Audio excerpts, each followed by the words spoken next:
Here, good morning, everyone. Oh, yeah. Okay, we're going to get started with traffic and weather. Now, this is my first time producing via Zoom for you, so may have a few little hiccups here and there. So what I usually do Mhm. when we have Lynette and I is I do traffic and you do weather. Sounds good. All right. So Um, with that, good morning, everyone. You're listening to WJOB 1230 AM and 104.7 FM. It's Tom Dabertin, as Adriana just mentioned, filling in this morning with another edition of the morning call. We'll be here, I think, until about 9 o'clock. Could be 8:30, but we'll let you know as things break down during the morning. In the meantime, let's get right to traffic. Traffic actually looks great for the 6 o'clock hour in Northwest Indiana. 8094, Klein Avenue, the toll road all look great. Go across the line, I 65 as well, I should mention.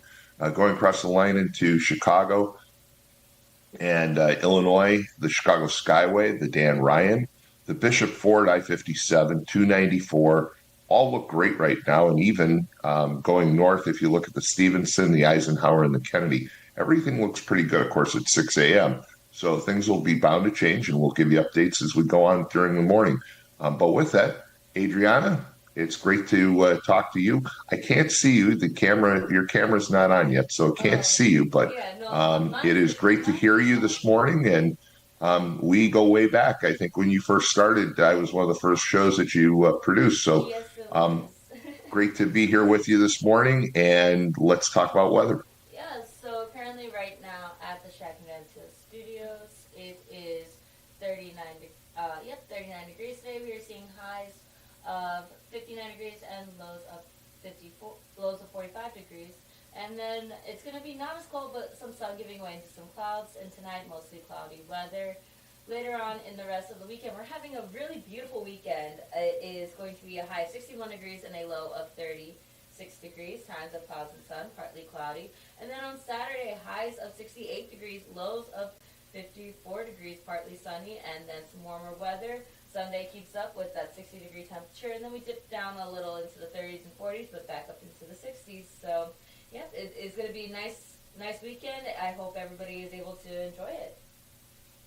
And I'm going to take credit for it. I'm coming back from Florida, There so you it means go. that I get some credit on the improved weather that we're going to have the next few days. Only kidding, folks. Actually, the low here was 69, but it's great to be coming back to the region, and I look forward to it. It's going to be a long drive. We're going to leave tomorrow.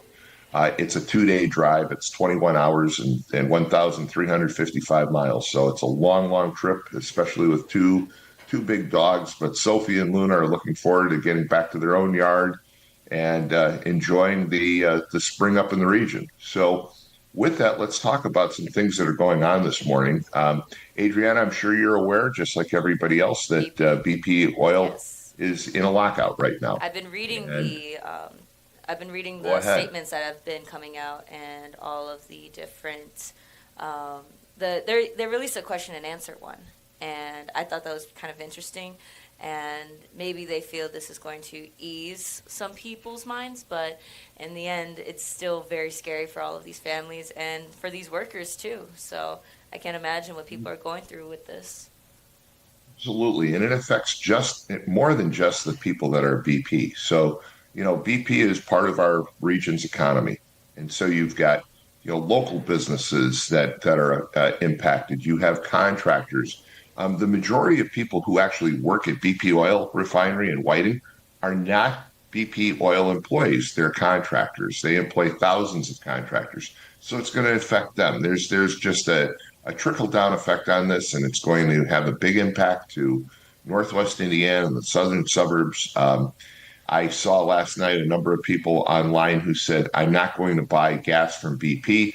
That's problematic because BP actually provides off the rack gasoline to most gas stations in the Midwest. So you're hard pressed. There are a few independents, but BP provides the majority of that gas. So we're talking about a pretty big impact to the region. And every time they've had a strike in the past, it's driven up the price of gasoline in the Midwest. So we already have the increase due to the conflict with Iran, And now we're going to have an increase due to the strike.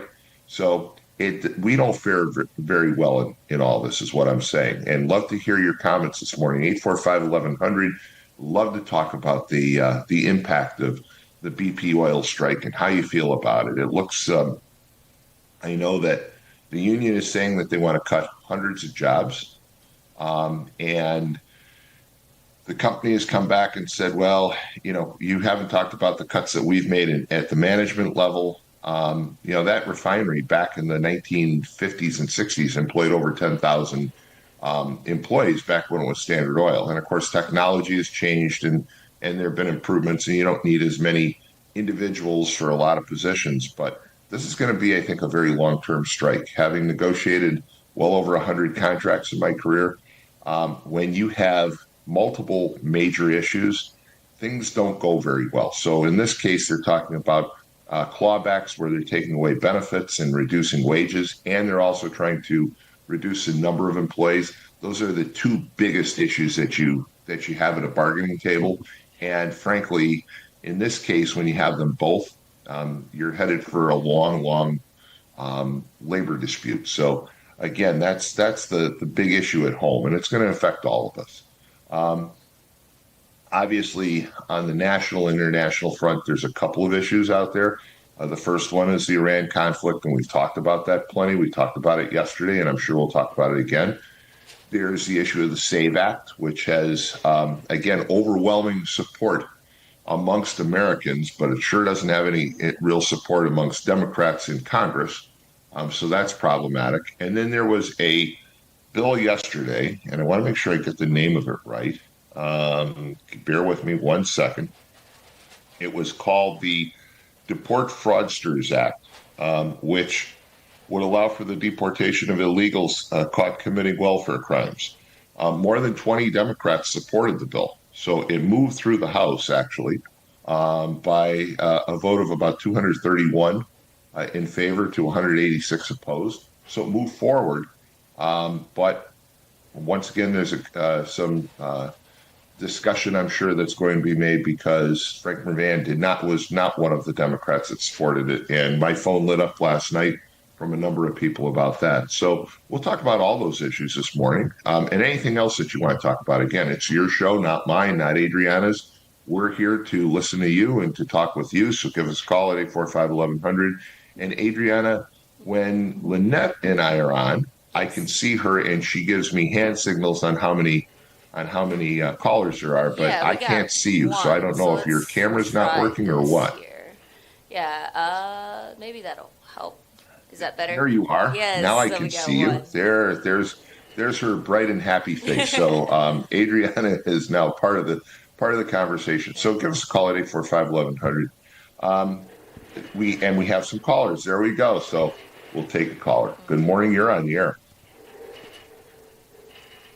On your run up from Florida, when you stop to let your doggies to do their business, do you keep them on a leash, or can depend on staying close by you? No, we always keep them on a leash. Wherever we travel, when we're down here, the only time they're not on a leash when they're outside is at the dog park. One of the great things about where we live in Florida is that there's a 5-acre dog park. And the dogs go there, and honestly, Walt, they get in the car and they think they're going to like Disney World. They are so excited. They start crying and drooling and carrying on, and they just cannot wait to get to the dog park. And it's really, really cute because there's probably 40 or 50 other dogs there when they get there, and they chase each other, sniff each other, walk around with each other, and just have a great time, wear themselves out. And we take them usually twice a day. So and coming back, I will say this. There are rest stops, the Love chain. You see it all the time. It says, Love rest stops.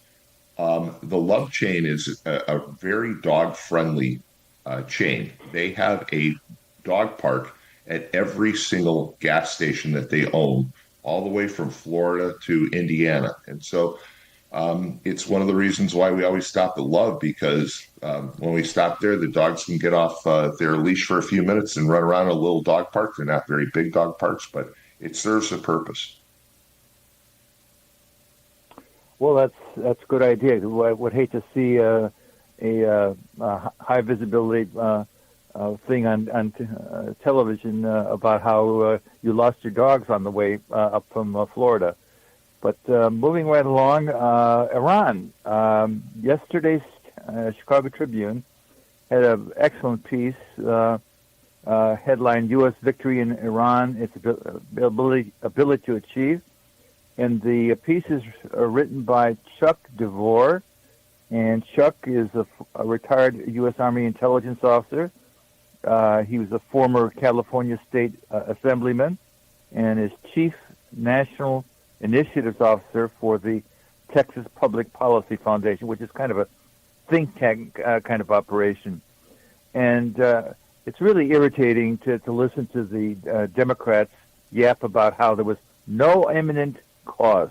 Well, the truth of the matter is, Iran has been on a continuous war footing against the United States since the Ayatollahs took power. And they took power thanks to a buffoon Democrat by the name of President Jimmy Carter. And in this piece, he starts out by saying the Islamic Republic of Iran has been a problem for the U.S. since President Jimmy Carter encouraged the fall of the Shah in 1979. Carter was worried about human rights. If only he knew the horrors his actions would unleash. I have pointed out on these airways that the leadership of the Iranian military at that time, which had close ties to the American military, told Carter, "Look, if you think the Shah is bad, think these Ayatollah guys are 1,000 times worse. Let us clean it up for you because you will regret if you don't. But you have to give us a free hand and don't cut military support off from us." And Jimmy said no. In any case, these are the kinds of things that the Iranians have been doing. 1979. Let me just jump in for a second. You and I both remember the 550 some days, I think it was 552 days that they held hostages in Iran. If you remember, there was a show called Nightline and Ted Koppel, and that really gave him a start. He used to do a nightly update back in the 70s about what was going on, and that led to the show Nightline, which was very popular for many years on ABC. And yep. There's no doubt that the Shah was a pretty difficult, heinous individual. Okay, he ran that country based on his whims and his politics, and his beliefs, and the people of Iran rose up against him. But what they got was a lot worse. And I was a student down at Indiana University in Bloomington when the whole hostage crisis occurred. And I remember there was a teaching assistant, and his name was Abbas Navadi. And Abbas used to picket in front of the Indiana University library every day against the Shah of Iran. And then when the Ayatollah came to power, he used to picket on the other side of the street against the Ayatollah because he found out that if he went back to Iran, they would have him arrested and then killed. And right. So, and I knew him. He was a teaching assistant. I had him as a teaching assistant. And I stopped and asked him one day, and I said, "So I don't understand this. You were against the Shah. Now you're against the Ayatollah." And he said, "The Shah was bad. The Shah had imprisoned my family for no good reason." He said, "But the Ayatollah did things differently. Instead of imprisoning, I think it was an uncle, they went and took him out and shot him." And so he said, right. I went from bad to worse. Yep.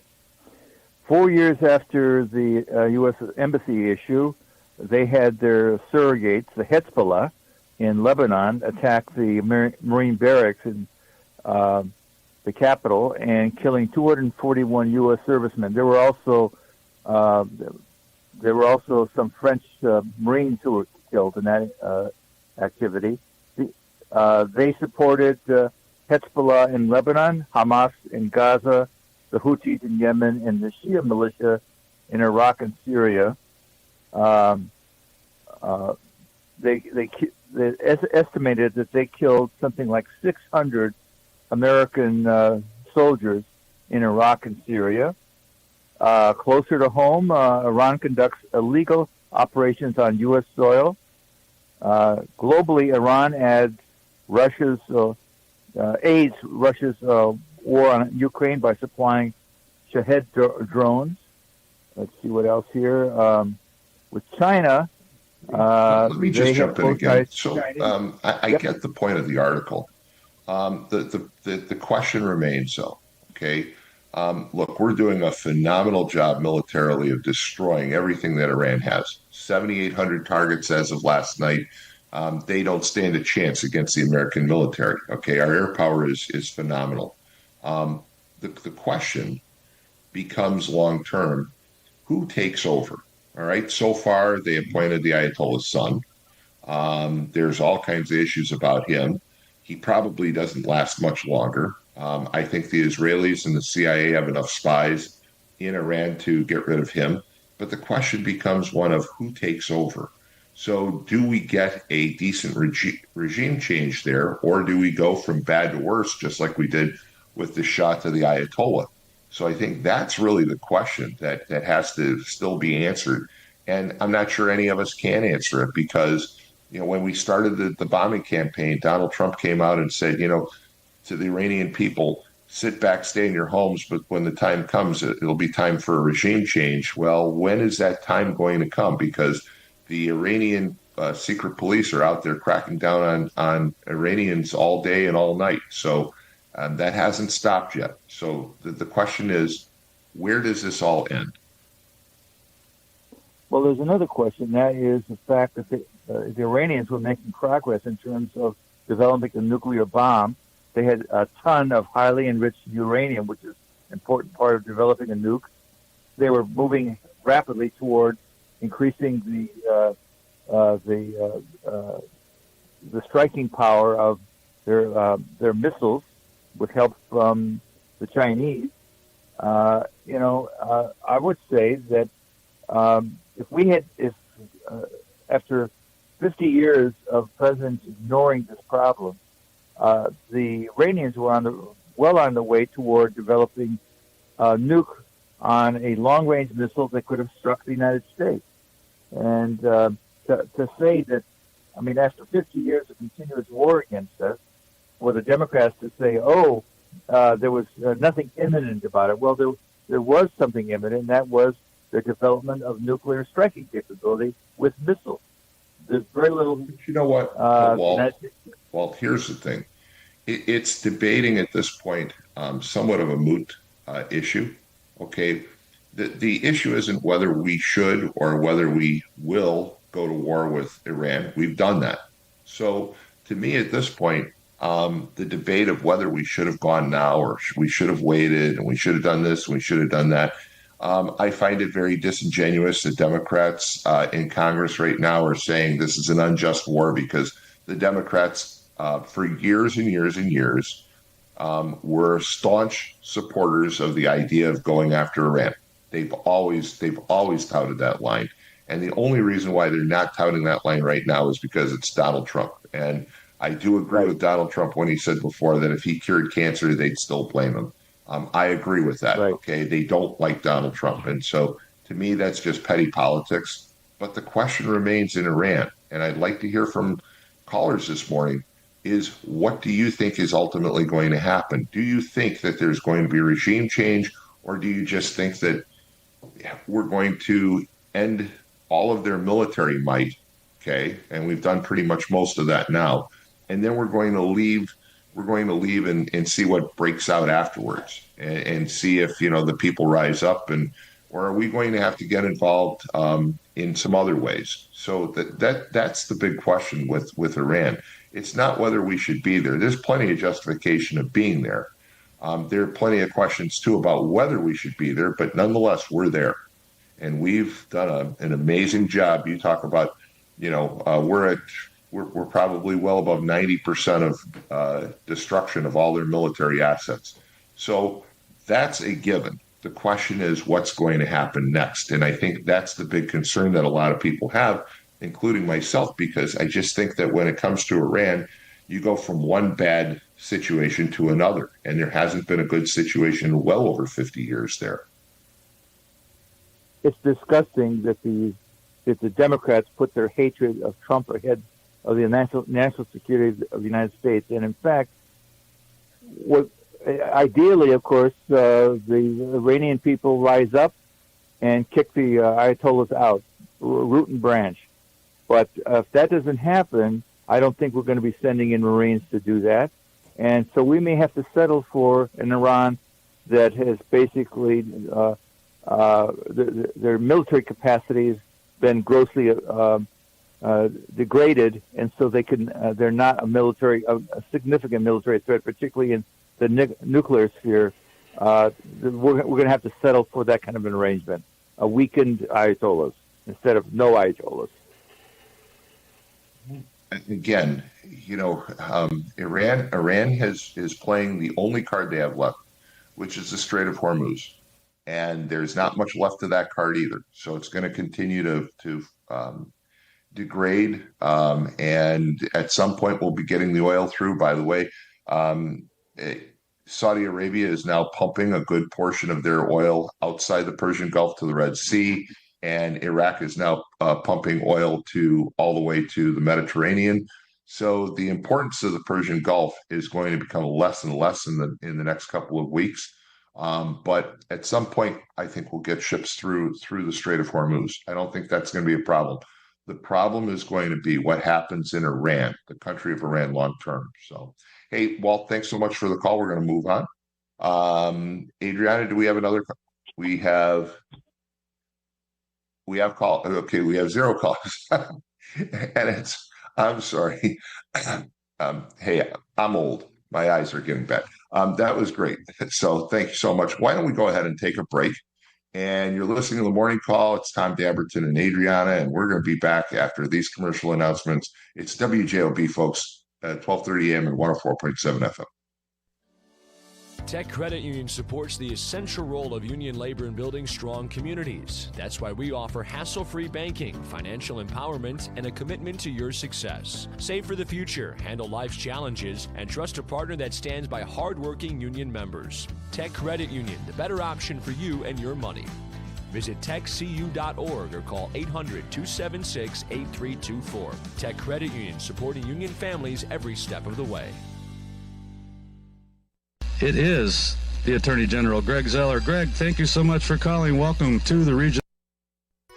Summer's coming, and Deep River Water Park is taking applications for all positions. We have jobs both inside and out for all ages that offer great benefits. Free admission on your day off for you and a friend. Free uniforms, paid training, make new friends, flexible scheduling, and more. To apply, just go to deepriverwaterpark.com and you're on your way to a summer of rewarding fun.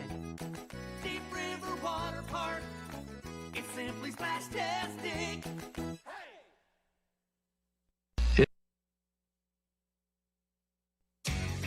Plumbers Local 210 is building the future, and we're looking for service plumbers to join our team. Our training center invests nearly $500,000 every year to make sure our members are the best in the industry. From a 5-year apprenticeship and an associate degree at Ivy Tech to ongoing certifications in safety and new technology, our plumbers are trained for excellence. Every member is drug tested and licensed for your safety and peace of mind.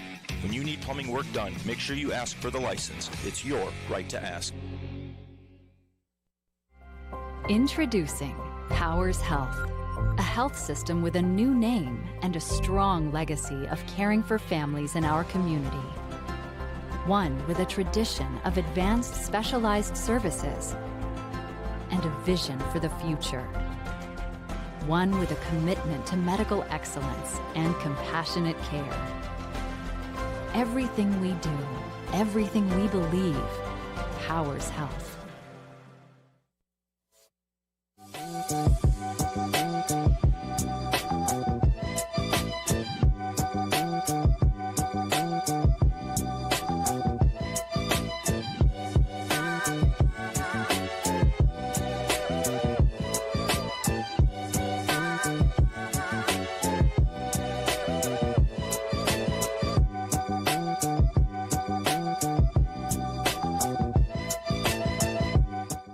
All right, folks, we're back, and it's Tom Dabertin. My last day in Florida before I head back to the region.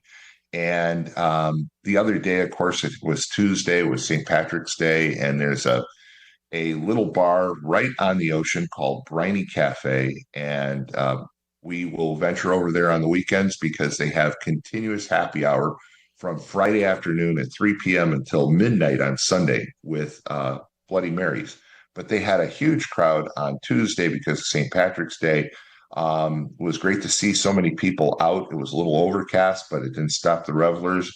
And speaking of revelers, Adriana, I saw some posts. You seem to have an enjoyable time celebrating St. Pat's this past weekend. Yes. So we were actually in Chicago. We were at Navy Pier, and also for that, it was my friend's birthday. So we celebrated his 22nd birthday out there, and we went from really early in the morning to getting to the city at 9:30 to staying throughout the entire night, going out again in the nighttime, and coming back home the next morning. We decided to stay out in the city, make it a whole weekend. But on the actual day of St. Patrick's Day, this past Tuesday, a lot of my friends were like, let's go out, let's go do something. So we went to go play pool at one of the local billiards places around here, and then also we went to one of the bars that are around here. But it was funny because I saw so many people that I haven't seen in years. I had saw a lot of friends from high school, and then I saw some friends that I haven't seen since I was 7 years old. And it was funny because they like I recognized them right away, and it was one of those like, oh my goodness, like we have each other on social media. It's like we've seen each other grow up virtually, essentially. But it was just really cool to see them there, and then seeing just a bunch of other friends out on that Tuesday. It was kind of funny because it was like we were all like, we know why we're here on a Tuesday, but why is everybody else here? I'll tell you what, I will say this. First of all, how is your dad doing? Is he recovered yet? Again, I'm just kidding. I saw the post. I saw you were in Chicago, Yeah. and I was thinking to myself, her poor dad. I went through it with my daughter. Yeah. She'd do the same thing. You go up there, like you said, you get up there like 9:30 in the morning, and you're up there all day. And same thing with my son. Although you always worry about your daughter more than your son. Oh So yeah. it was, I will you say looked like you had a lot of fun. Now, there's a have lot of you, proof of life. Yeah, a lot of proof of okay. life showed like, okay, we're at this bar, now we're at this bar, and we're here and we're here. So it was a lot of fun, and they were checking in every now and then. They're like, asking my friends are like, did you guys drink green beer? Because I don't like the taste of it, and I was just like, yep. And they send the picture back. They're like, all right, happy St. Patrick's Day. How many times have you been up to Chicago for St. Pat's before this? This is my first time. Your first time. Hmm. Okay, that's what I thought because I remember back when we were doing the show together a couple of years ago, you hadn't gone there yet. No, So I have you got to not. see the river, got to see the dying of the Hmm. river. That's great. It's a lot of fun. I don't think did they have the parade on Saturday or not? Yes, they did, and it was actually pretty funny because at my retail job, we had a big group of people come in, and there was three buses at my job, and it was people that were coming to perform in the St. Patrick's Day parade. Wow. Yeah. I mean, it's a huge parade and it draws people. Of course, New York, I guess, is the biggest St. Pat's celebration, and Boston is right up there with Chicago. But I think they say Chicago is the second largest celebration. I did not venture down to Fort Lauderdale, but I know Fort Lauderdale has a huge celebration as well. Of course, lots of spring breakers down there. So, again, it's usually a very festive holiday, not a lot of problems. We actually had a St. Patrick's Day brunch party in our building. There's a guy named Pat, so it's Mr. Pat's St. Pat's Day party, and it was a lot of fun. And that was on Sunday. So, it's fun to see people out. It's fun to see people have a good time. But let me ask you a question before we Yeah. get to the call. Let me ask you a question. Hmm. When you were up in Chicago, did at any time were you concerned about being in with such a large crowd, given the conflict with Iran? Because one of the concerns had been by the FBI and everybody else was targeting large crowds. So did you have any concern about that or not? No, I didn't have any concerns. I felt that when I was out there, at least the area that I was in, I know it's gonna be different amongst all areas in Chicago. But I felt the area that I was in, there was a good amount of security presence, regardless if that was for just the regular everyday of Navy Pier or the police officers that were outside, just kind of on the streets, and especially like not only just where we were at in Navy Pier, but also outside of that. And as we kind of just were walking the streets, getting to each location, I felt there was a good amount of security presence, police officers. So there wasn't a moment that I felt unsafe, but it definitely does cross my mind every now and then when it comes into these conflicts that we have within not only our government, how you said with the war with Iran, but then also just other things that are going on. People may be unhappy with what is happening in the world, and it may not be with Iran. It may be with politics. It may be Homegrown with, terrorists, yeah, just, homegrown terrorists. You'd have to worry about them yeah. as well. Yeah, I So mean, it may be but something it's out it's of the, good. It's good that as young as you are, and I say that as a compliment, by the way. thank you. But that you're cognizant of those concerns, and you're aware of the fact that it's there, but it doesn't keep you from enjoying your life as an American, and that's important too. Yeah, it's that also that aspect because people may feel uneasy going to Chicago because of like such a big area. Aside from everything happening in the world, just like it's such a big area, there's a lot more people, a lot more things can happen. Anything can happen anywhere. I always make sure to go with a big group of people, and yes, that may not stop anything from happening, but it makes the individuals feel a little bit more safer, in my opinion, because we're like, okay, we're with people that we trust, we know everybody here, and if something happens, we have a lot of people that can either get help, make the calls, anything like that. Right, safety in numbers. We'll take Yep. some callers. Good morning. You're on the air. Whoops. There we Good go. morning. You're on the air. There you go. Tom, good morning. Good morning. Hey, Tom, with all due respect, I don't care about the temp in your pool, and I don't care about your dogs, but what I do care about is Frank Murvan, once again, voting against citizens. I'll tell you what, I was a little surprised on that one because, as I said before, Murvan says he's a moderate.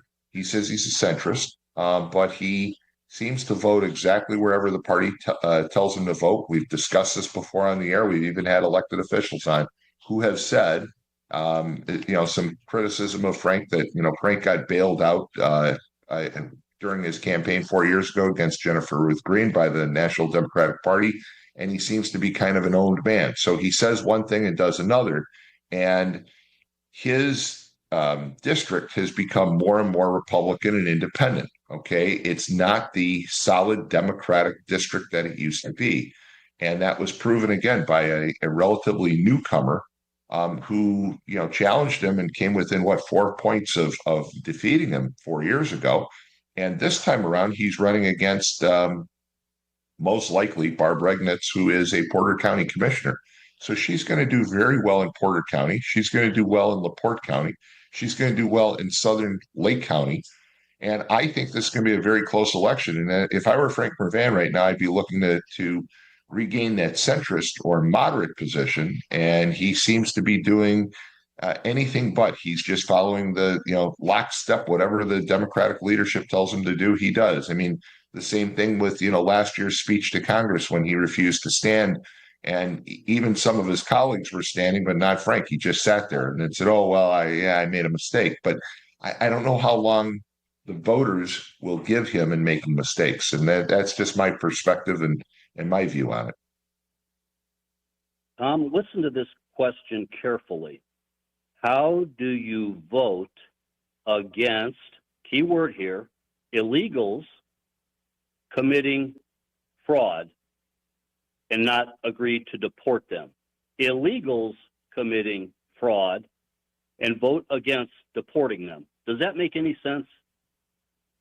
Here, we've talked about this whole issue of immigration before, and we've said that getting people out of this country who were here illegally is not a significant issue if they're abiding by the law, but if they're breaking the law, no doubt about it. And what this act basically did was it made clear that the penalty for breaking the law, we're not talking about whether they came here illegally or not. We're talking about committing actual fraud, which is a felony, a federal felony, that you would be deported. And I think most people would agree that if you commit a felony, we probably don't want you in our country. And if it's fraud, if it's murder, if it's rape, if it's any of those crimes.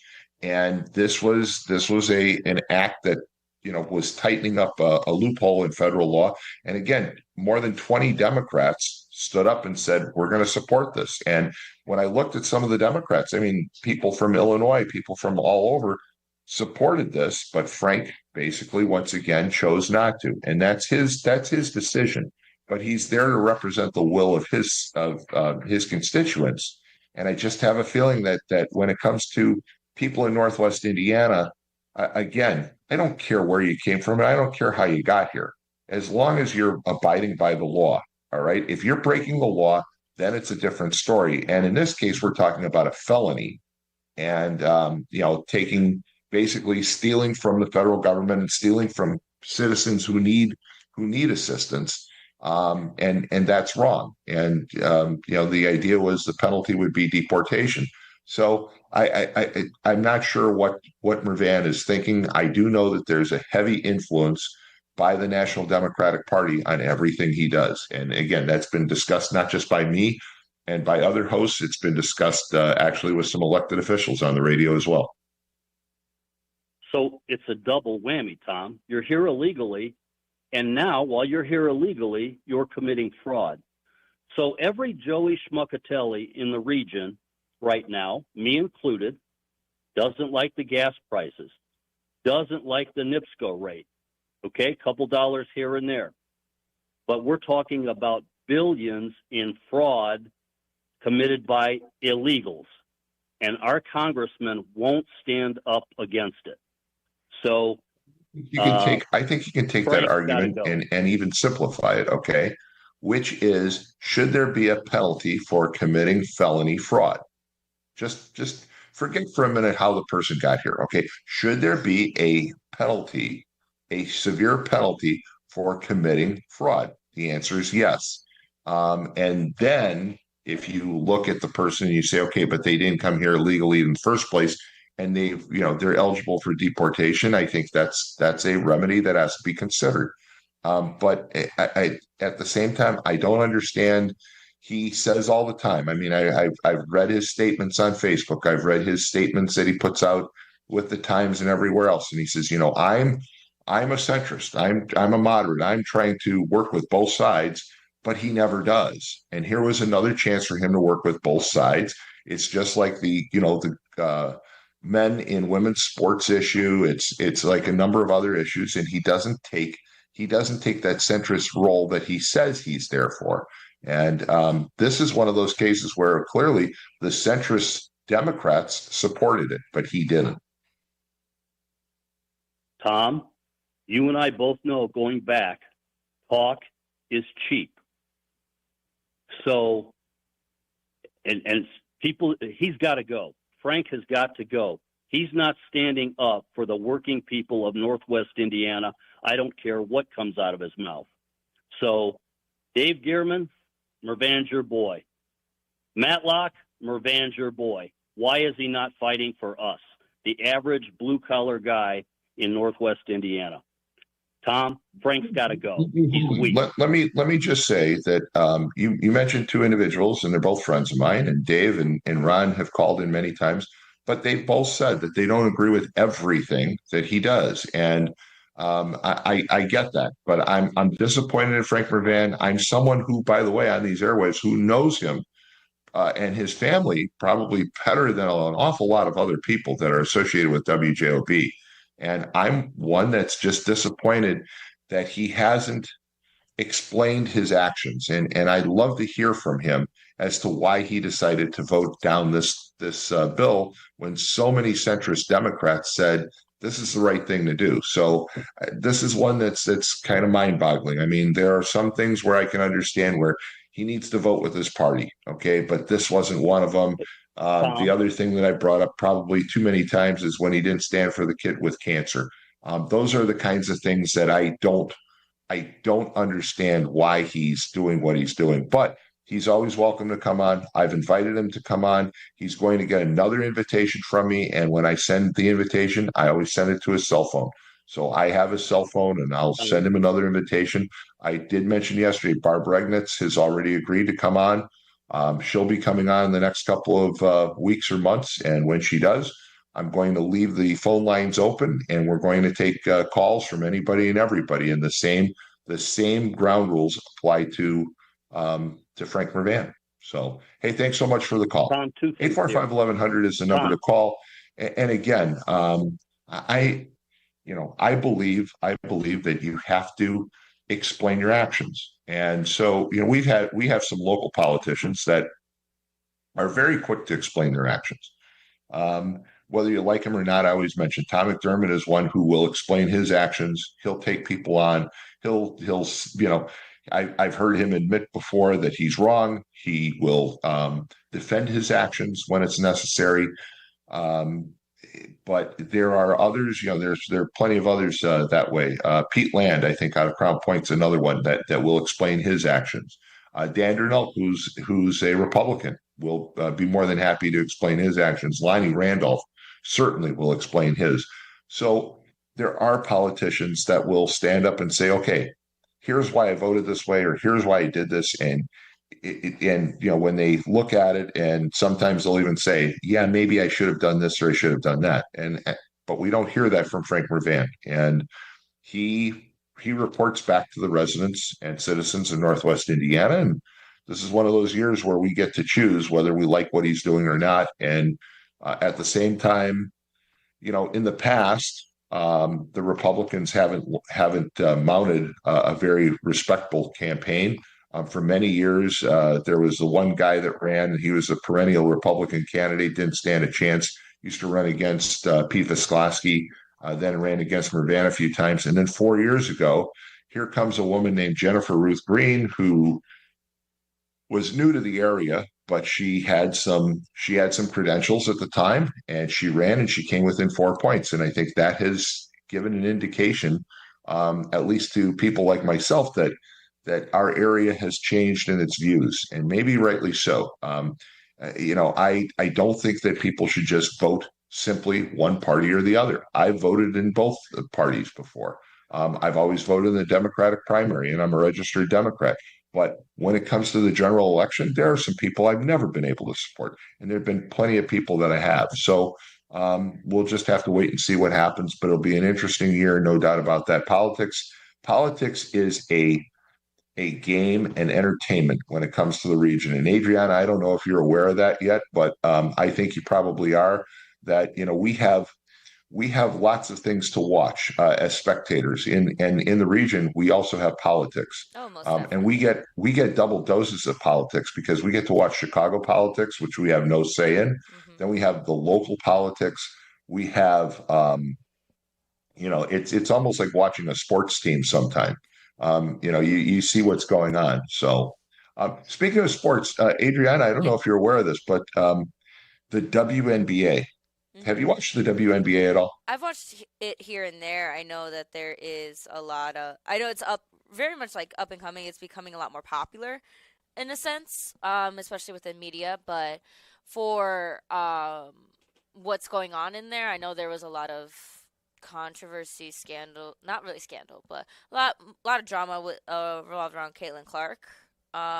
There was the drama around Caitlin Clark, but what's really been a big question mark, and we have an answer, is whether they were even going to have a season. So they've had there's been an ongoing battle with the owners over collective bargaining, and I believe it was yesterday they announced that they finally came up with a collective bargaining agreement. So there will be a WNBA season this year, and it starts in May. And the Indiana Fever is kind of the team to watch because Caitlin Clark is back.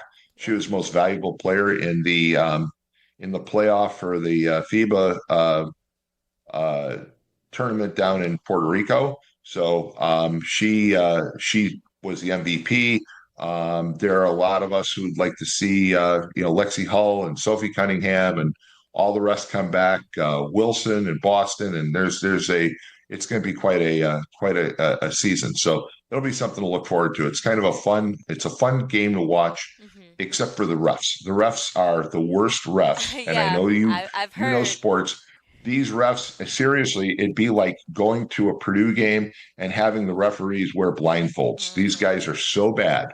And then The one also thing they the just collective don't call bargaining the agreement didn't address was the pay for the referees. They're horrible. Yeah, they aren't the best. I've seen highlights and game clips, and I'm like, you're missing so many calls, and then you're doing calls that shouldn't have been done. Like it's all over the place.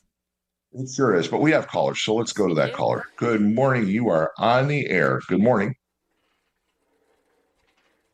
Yeah, I've been losing sleep over the last couple months about that WNBA thing, man. Because if they didn't settle that and start on time, I'm going to life call you out as a as liar. we I'm know going to call you it, out as a liar right now because life as we Man know Mac, it would you just are not end telling and the come truth. You to have a told me that crashing halt. you do find Caitlin Clark to be an amazing athlete, and you've admitted to me off the air that Sophie Cunningham certainly is an attractive player to watch. So you can tell me how you don't care about watching the WNBA, but I guarantee come May, if I call you, you're going to hang up on me because you're going to tell me that I'm disturbing you while you're watching the game. But go ahead. Yeah, that's what'll be happening. You're in la la land, bro. I mean, the games are semi almost unwatchable. And by the way, the refs you criticized, you terrible misogynistic little SOB, it's women who are reffing those games. Actually, the majority of referees in the WNBA are men. So that's not true. But go ahead. Yeah, Anyway, you and called about something when other you go to than the the record book and WNBA. you So look about go for where it. the disputed calls are, it's like 94% of the women making the bad calls. Listen, they haven't made a dime since they ever started that. They've been financially supported by the NBA. Thank God Caitlin Clark will hopefully be coming back because she seems to be the only person that anybody ever watches. Do you realize she's responsible for almost 90% of the increase in attendance at all of her away games? 90% About it. She is a transitional player. She has or transformational player. She has changed the interest in the WNBA, and she's a phenomenal player. She is the Michael Jordan of the WNBA right now. Okay, I wouldn't go that far. She simply has the quickest release of any of the girls on the court. As soon as that ball hits her hands, it's on its way out already, and that gives her a great advantage. But hey, I got to go back to a comment you just made about what did you say about politics in our region? It's fun and games and entertainment. It is part of the entertainment of living in the region. People in Northwest Indiana are so more interested in local politics and politics in general than other areas. I mean, for example, here I'm down in Florida and been down here for the better part of 3 months. And people talk about politics, but they don't talk much about local politics. The city of Pompano Beach is 122,000 people, about 200,000 people in the winter, and it's professionally run. They have their differences. When I know a couple of their councilmanic representatives, they call them commissioners, and they have their differences, but it's not the Democratic Republican politics like you have in the region. Well, I'm not sure we don't have that much Republican say, although it seems to be getting better. But I don't think anybody, except for maybe Lake County, Indiana, has the track record of what we have in terms of Democratic indictments and the absolute waste and fraud, which is why I don't find it entertainment. I find it pathetic. I find it loathsome. I find it almost a criminal enterprise on how to steal money and conceal it and then lie about it. And if you want to find out about any of it, I'm waiting for Matlock to call. Local politicians that went to prison, I think was somewhere around 68 when Bill Dolan retired, and it hasn't changed. I've had Bill on before, and I don't think the number has changed. So the number of indictments and the number of convictions has slowed down in recent years. It's still there, but it's not like it used to be.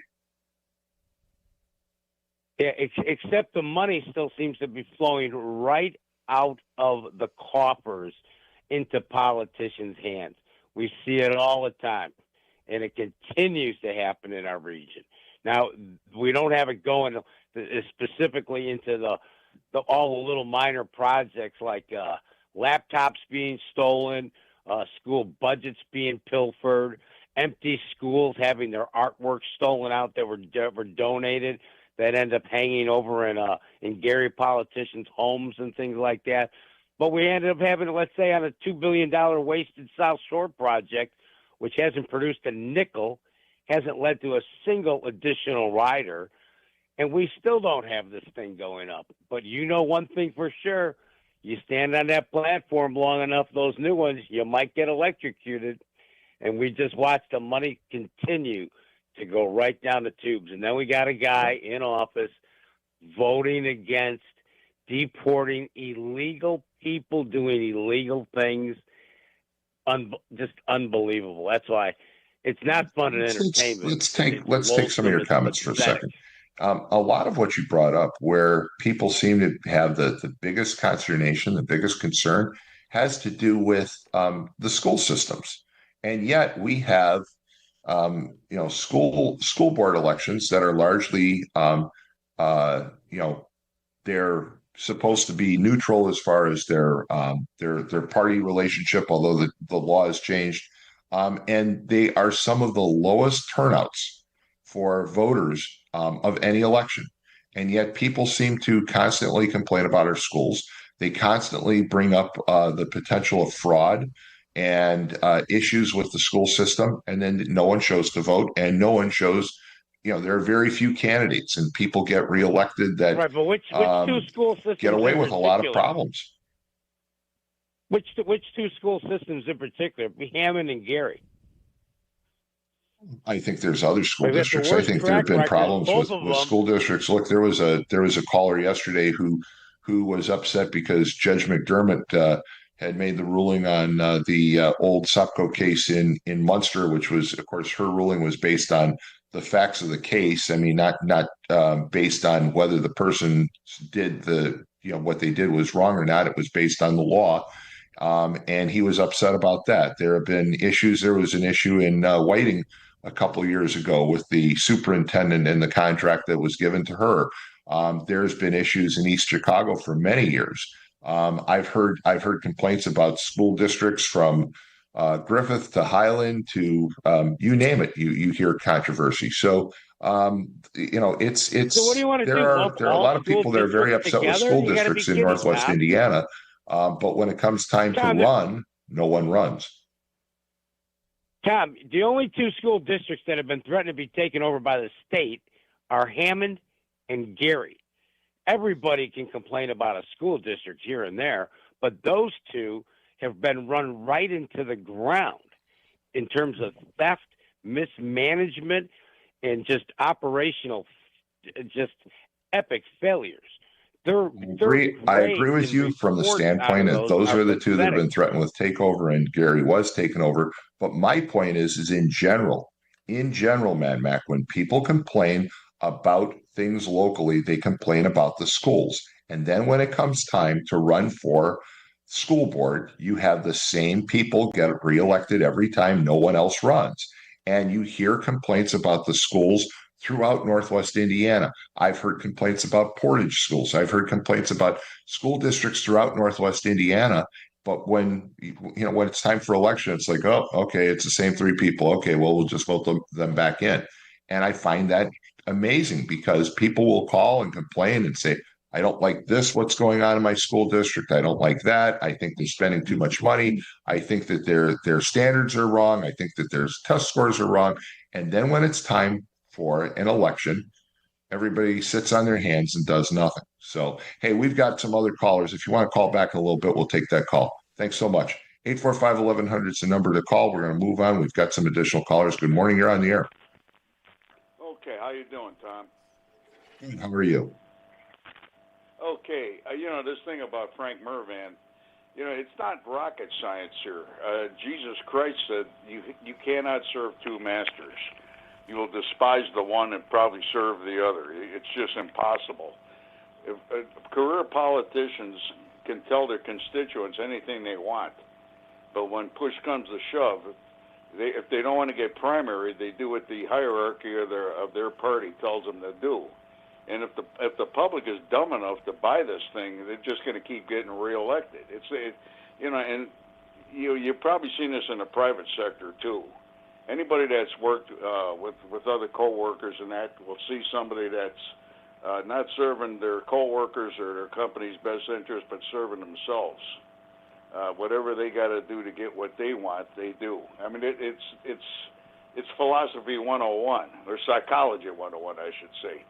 So I don't understand why people cannot get what Frank Murvan's motivations are.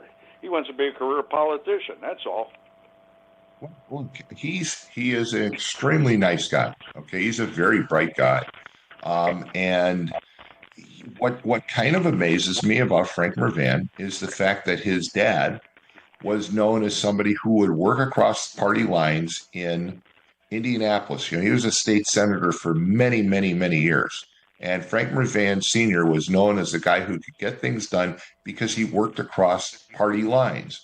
You talk to some of the senators that are still around that know him. I got to know people like Ed Charbonneau in part through Frank Murvan, and he always said, Frank was a team player when it came to common sense, and he would buck his party and he would vote for things based on whether it was good for Northwest Indiana or not, the people that he represented.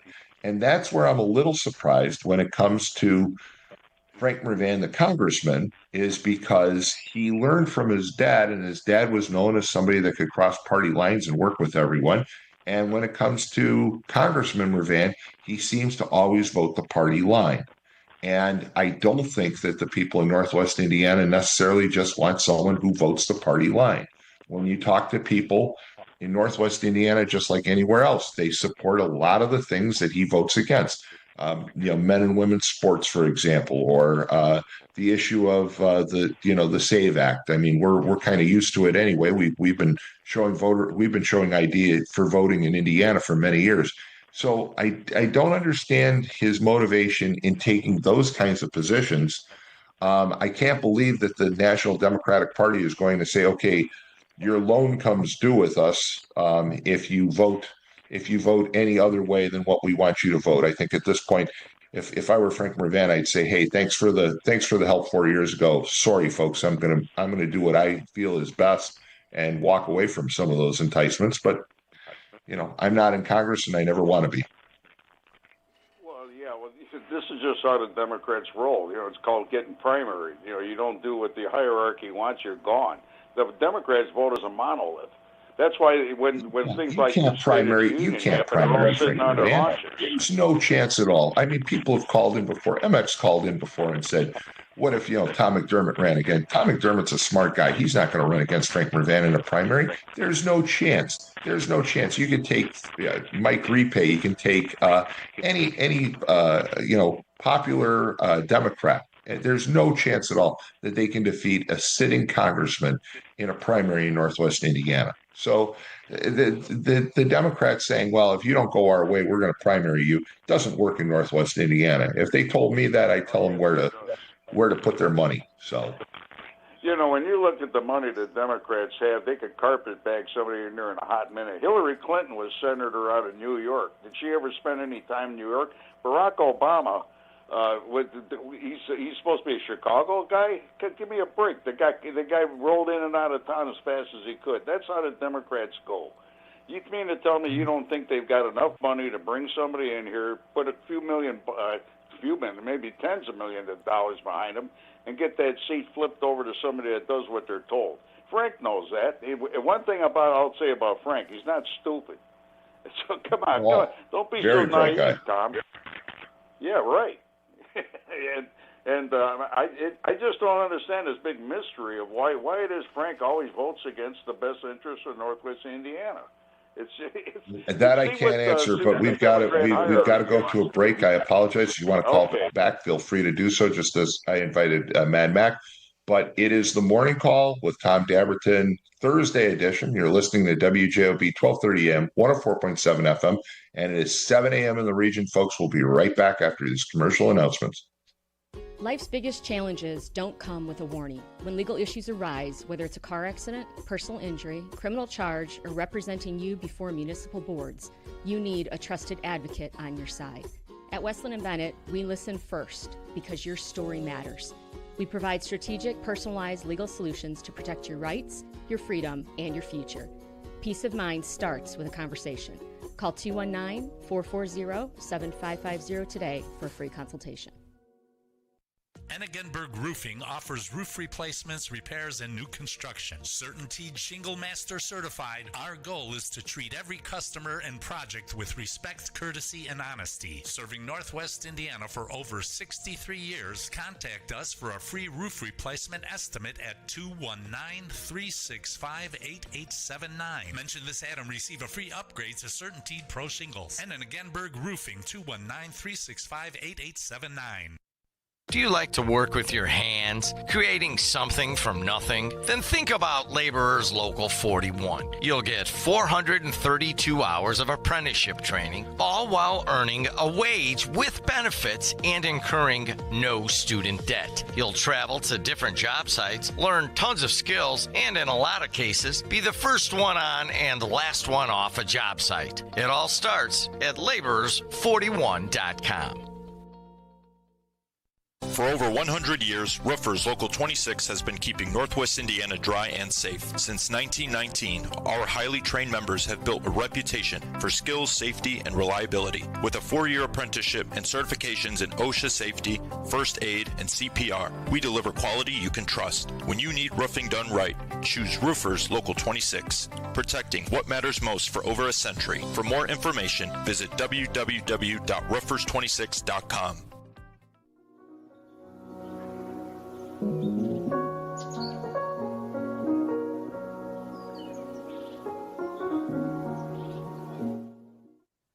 We're back, folks. We had to take that break, and we've got full phone lines, so we're going to move right to the phone calls. Good morning. You're on the air. Good morning, Good morning. Tom. How are you? Good. How are you? Hello? Go ahead. You're on the air. Hello? Can you hear me now? I can hear you just fine. Can you Yes, hear me? go ahead. Okay. First of all, let me just say, Tom, that as one guy called me and Dave name a while ago, it seems to me too often we're a single issue oriented. And last night I went to not a debate, a forum in East Chicago. And all of the candidates except for Frank Murvan was there. But Frank Murvan was there because he was in Washington, and he indicated they did a virtual, and Tom was able to. Any questions was asked of Tom McDermott. I'm sorry, Frank Murvan, but Frank Murvan. Any question, he answered questions, but. Again, they asked one. It was one person that was asking, "Well, what about Frank with this war thing going on? Is this a war or not?" And he said, "Absolutely, it's a war." And he basically said that sometime these people favorite person, Donald Trump, and then I know that people say, "Well, go Rod Matlock again." They're making Rod Matlock very popular on WJOB. I can tell you that. Let's get back to the point of this, Ron. So you went to the forum. Van was there virtually, of course, yeah, because Congress is in session. I don't disagree with him. I think anytime you have significant forces committed to a conflict, it's a war. So I agree. Calling it a war, I think even Trump has called it a war. So okay, so he called it a war. What else? Yeah, and it is a war. It is a war. It's right now.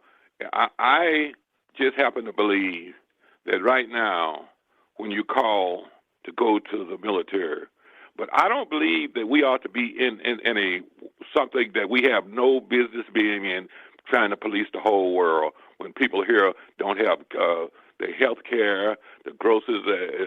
So right now, I agree with you, but you brought this up before, and you and I have known each other for a long time, and we're friends. But I have to ask you, okay, when it comes to Iran, you weren't you concerned about them getting a nuclear weapon, because they would have used it on us in a heartbeat, and that changes everything. I mean, there's no doubt that Iran is a bad actor, right? I mean, look, Carter had problems with them. Reagan had problems with them. Clinton had problems with them. Both Bushes had problems. Obama had problems. Biden had problems. Every administration has had nothing but problems when it comes to Iran. They export terrorism. They create problems all over the Middle East, all over the world. They were exporting some of their terrorism even down to South America. That's been proven. So they're bad actors. The question becomes one of when, perhaps rather than if, we had to do something in Iran. Because I do believe that that we had to keep them from getting a nuclear weapon. My question still remains whether it was necessary to do it right now in March of 2026. That's the question that sticks in my mind. Did we have to do it right now? Could we have built a coalition that go up against them? They don't have any friends in the Middle East. I mean, let's face it, the Middle Eastern countries don't like them any more than we do. And wouldn't it have been better to go into Iran after Saudi Arabia, for example, had started up that pipeline that they're now using to pump oil from the Persian Gulf all the way to the Red Sea? Wouldn't it have been great to have that active before now? So I think there's a lot of questions, but continue on about Frank Murvan. Go ahead. Yeah. So Frank, in my opinion, and like I say, no, I don't agree with 100% of what Frank says. I'm not like some of these people who believe that Donald Trump he can do no wrong. I've yet to hear anybody say, and of course they had the lady there last night. She was from Porter County. I can't call her name. She was there in person, okay, and they asked about the certain things going on with this war, basically in Iran, and she said, I really don't know, have a lot of information on that, basically, and they asked her again. She would not say anything wrong that anything right that Frank Murvan was doing when Frank was talking about all the things that he was talking about. She could not find it, and so but the person who was in charge there last night was Benita White Arnold. She was the head of the NAACP. They put that on with the other group of people, and I just think that right now, I understand people say, "Well, I'm not voting. I don't want to vote for Van because he didn't stand." Okay, well, I mean, I would have stood, but I think, what about 85% of the things that I like about Frank? Frank has had opposition, and like you say, let me ask you about the vote yesterday. He's got opposition. Okay, he's got opposition this year. He voted against a bill that basically was designed to deport people that were here illegally who committed felony fraud against the welfare system. Would you have voted for it, or would you voted against it?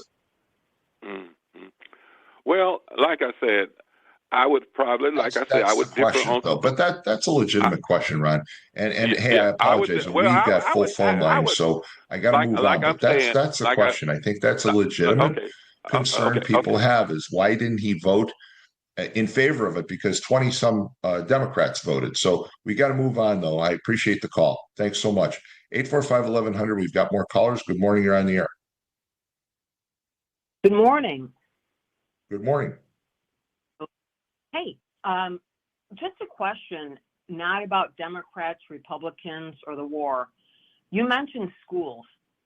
Tom, you might have more information than I do. I don't understand paying for referendums and then a dollar follows the child. I paid for Catholic school for my daughter in grade school, and then she went to public school for high school. Now, I really get confused on that.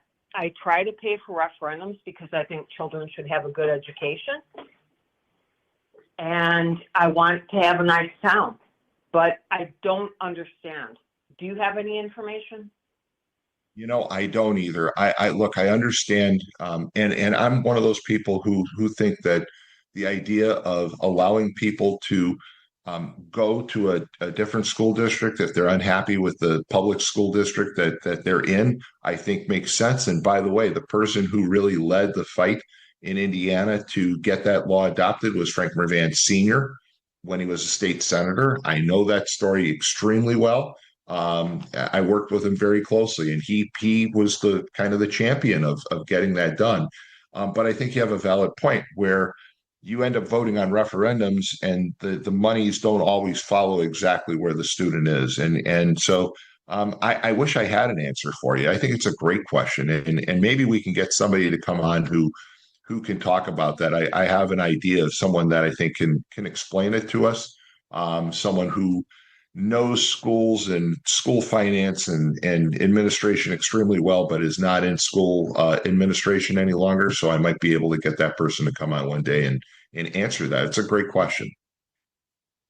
I appreciate it. And again, this one's against that, this and that. I truly just don't understand it. Why am I paying this money? And again, you want your children in safe schools and great schools, then make it that way. Make sure that you're Absolutely. a citizen, that community. And the other thing is that you sent your children, I guess, to Catholic schools at the elementary level, and then sent them to public schools for high school. I did the same thing, and we want the best for our students and our children rather, and we want the best for students in general. But I just find it somewhat difficult to understand that people call all the time. We all talk a good game about we want the best for education. We want the best for our children. We want the best for everyone's children. And then when it comes to school board elections, it's the same people that get elected every time. And the reason why isn't because they're so popular. It's because nobody else runs. When you look at the number of people that vote in a school board election, it's very low. And to me, it's one of the major components of your tax bill. And then people just, oh, well, hey, yeah, well, if that's who wants to run, okay, fine. And then you turn around the next day and start complaining again for the next 4 years. It just doesn't make sense to me. Hey, thank you so much for the call. Appreciate it. 844-1100 is the number. We've got some more callers. Good morning. You are on the air.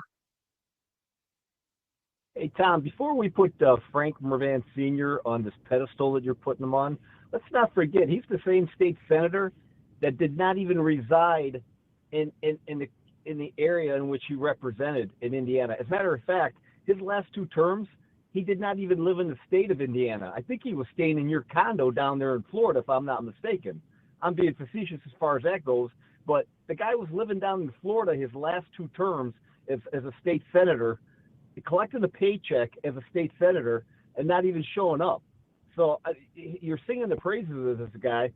You would think he's the second coming of Gandhi. I mean, what's going on? I'm not saying that he was Gandhi, but I will say this. So one of the things that I really liked about Frank Murvan Sr. is the fact that when he was in the state legislature, he was known as someone who would cross the aisle. He didn't vote solid Democrat. He didn't, he wasn't one of these people who was just the party man. And it surprises me because part of the reason and part of the attraction to Frank Murvan Jr. had been when he first ran was he said, look, I'm going to be a lot like my dad. And his dad was, again, a very centrist individual who could vote with the Democrats. He could vote with the Republicans. He could get people to work together to create compromise. And he was very good at that. And that's my point. And yes, he made some mistakes and there were some things people didn't like about him. I personally knew him well. I liked the things that he did. I got to know him way back when he was a Hammond councilman, and he was a 6th district councilman but he basically stood up and said that the sand mining of George Lake and turning it into a sanitary landfill would be the ruin of Robertsdale. And he was the first guy to do it. There were others, but he was the first. And I was a 15-year-old kid, and the one person that would listen to me in helping lead that fight to save George Lake, which is now the Lost Marsh nature area, was Frank Murvan. So I'll give him a lot of credit for that. And again, nobody's perfect. There isn't one politician in Northwest Indiana or anywhere in this nation that's perfect. You can't like everything Donald Trump does. You can't like everything that Frank Murvan does. But I will say Frank Murvan Sr. always seemed to be able to find the middle ground. And that's what was good about him. So that's why I have a lot of praise for him. Absolute power corrupts these guys. He's the perfect example for term limits. He was in there too long, and if he did what you claim he did, God bless him for that. Lake George, whatever. But ultimately, how did his career end? It came to light that he wasn't even living in the state, so to save embarrassment, he decided to step down. So let's tell the whole story, all right? With that, I got to go. Hey, thanks so much for the call. We'll take another call, and then we'll go to a break. Good morning. You're on the air. Okay, Tom, you're going to have to sit through this. I made this list this morning, and I'm going to read it off to everybody. I learned this from somebody, a very smart councilman from Hammond. I voted to keep tax on tips, Frank Murvan. I voted not to give seniors a deduction on their Social Security, Frank Murvan. I support men in women's sports, Frank Murvan. I voted against the SAVE Act, Frank Murvan. I voted not to support the Department of Home Security, Frank Murvan. I voted not to deport fraudsters like Elon Omar, Frank Murvan. I voted against IDs, Frank Murvan. I shook hands with John Roberts, passed up John Kavanaugh. Well, I shook hands with John Roberts and Amy Coney Barrett, who do not support tariffs that the steel workers need, Frank Murvan. I aligned with Biden's new Green Deal to shut down the Keystone Pipeline, Frank Murvan. I gave our jobs to the European Union, our steelworker jobs, and our aluminum jobs to the European Union over the Transatlantic Climate Plan, Frank Murvan. So he gave my job up. I didn't stand for vets or DJ Daniels, Frank Murvan. I got another one here. I voted for the hydrogen hub. One of the biggest scams there is, Frank Murvan. I learned how to do this from probably the greatest councilman in Hammond. He was in my district. I watched him work. I watched this man. He's still in politics, and I watched him how he did it in front of the council. And if this don't sway people to vote the other way, I don't know what to tell you. I just don't know what to tell you. That list was I believe pretty accurate. But again, it's up to the voters. All right, it's not up to me. It's up to the voters on how they're going to view things. I will say this: you were part of the Gibson Woods group back in the day when we were fighting to save George Lake up in Robertsdale. And I think you have to agree, Frank Murvan Sr. was instrumental in saving both locations. He did a lot of good. That previous caller was, asking why I'm such a fan, and I think you would agree that Frank Murvan Sr. had a lot of good to do with the saving of Gibson Woods, correct? Not really. Not really. No, he was very helpful for us. But again, we're not talking about senior. We're talking about junior, and it's up to the voter. Okay, it's up to the voter. And I would like for Frank Murvan to come on, and I would like for you to send me that list if he does come on with me. And I'd like to ask him about every single one of those things, because I think those are the issues that a lot of people want to know. Okay, why did you vote against, and why did you do these things? And I'd like to hear the answer. And I think a lot of people would. And I think that's what this election is about, is getting answers from incumbents, whether it's Frank Murvan or anyone else, to answer to the voter about why they did these things. That's really the way our election should work. So I hope that he comes on. I hope he wants to answer those questions, because those are questions that I think he needs to address. But now, Frank Murvan, yeah, Senior, he did come up and shake my hand during the BioGreen thing. Now, the Gibson Woods, we started that project in 1975, and it was Mayor Ruskowski that helped get it all done. And I think it got dedicated like 81. And then Dwayne Delo got us 10 more acres. But when I was shaking Frank, and I do thank him for BioGreen for helping us. He did come out and shake my hand. We were spearheading that BioGreen. Behind him, I seen this kid, and it was known to be later on that was Frank Murvan Jr. And I said to myself, I seen through that whole thing here. I said, well, more power to it if the kid gets in politics, because the old man came and shake my hands. But what happened from the time I shook Senior's hand until now that Frank Murvan Jr. changed so much is what I'm trying to tell you. And what happened from the time in 2002 when I shake his dad's hand and his hand, and I said, the old man, he's pretty good. What happened to the kid after I shake the kid's hand then? Because a few years back, I didn't shake the kid's hand because he already gave my jobs to the European Union. And I got trashed on these very airwaves. And my buddy steelworker Ron, I hope after he calls, he listens, because Frank Murvan voted against your livelihood, Ron. What don't you understand? I just don't understand this. I sit here. But MX, I will defend Ron's explanation, which is, he said, I don't like everything he's done. He says, but overall, he likes Frank Murvan. Okay. And so again, your view of someone isn't decided on one issue or two issues, including politicians. It's the overall feeling. And I think Ron Matlock, to his defense, represents the views of a lot of people. There are a lot of voters. Ron's a very informed voter, but there are some people who just say, I just kind of like the way the person acts, and I vote, and I'm going to support him. And if that's the way you want to vote, that's your prerogative. There are other people who, Ron, who will list out all the things that he has or hasn't done, and you'll vote based on their actions. So it's an individual preference, and I get that. So I'm not going to fault Ron by saying, hey, he prefers Frank Murvan. That's his right. He has the right to say that, just as you have the right to say that you have issues with some of his standing.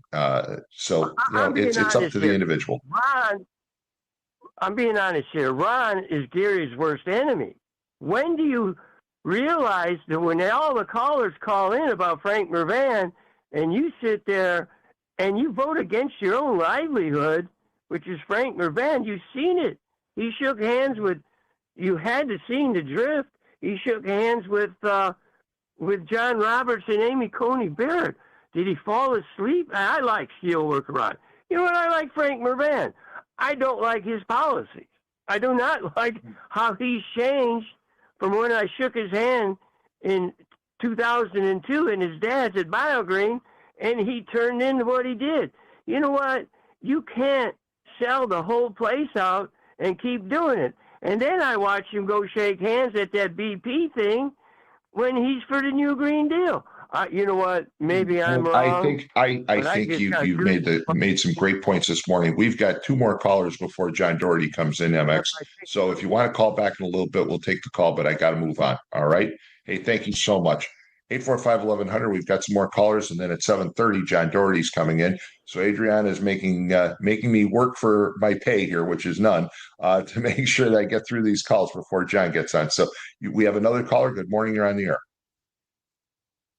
Yeah. A while back, I called in when Frank Murvan was on, and one of the topics was healthcare, and he slipped up. He caught himself, and I'm sure everybody else heard it also, when I said something about universal healthcare. And then he goes, yeah, we should have, and then he stopped. Now, that tells me in his head that he thinks everybody should have universal healthcare, right? Yeah, that was a Freudian slip. And one of the things that I'm a little surprised, Murvan, at one time worked and has some knowledge of the pharmaceutical industry. I'll say that much without going into much detail. And I'm a little surprised that he isn't more vocal about creating solutions to some of the healthcare issues we have. Whether he's for universal healthcare or not, I don't know. I mean, he would have to come out and actually say that, and he never really said it. So I know the slip up that you're talking about, but he never really said he was for it. But I would like to think that Frank Murvan, given his background, that he'd be one of the people that would be championing kind of a bipartisan effort to clean up the mess that we have with health insurance in this nation. One of the big disappointments with Donald Trump, there have been so many initiatives that he has had the opportunity to champion when it comes to improving health insurance in this country and healthcare, and he hasn't done it. And I give Donald Trump an F when it comes to handling health insurance issues. There are some. You can say what you want. Yes, he's lowered the price of certain drugs, but he really hasn't delved into things. There's Bill Cassidy, who I've talked about from Louisiana before, who is a physician who understands the healthcare issues, and both sides of the aisle agree that Bill Cassidy is an absolute expert and people should listen to him, and no one will listen to him.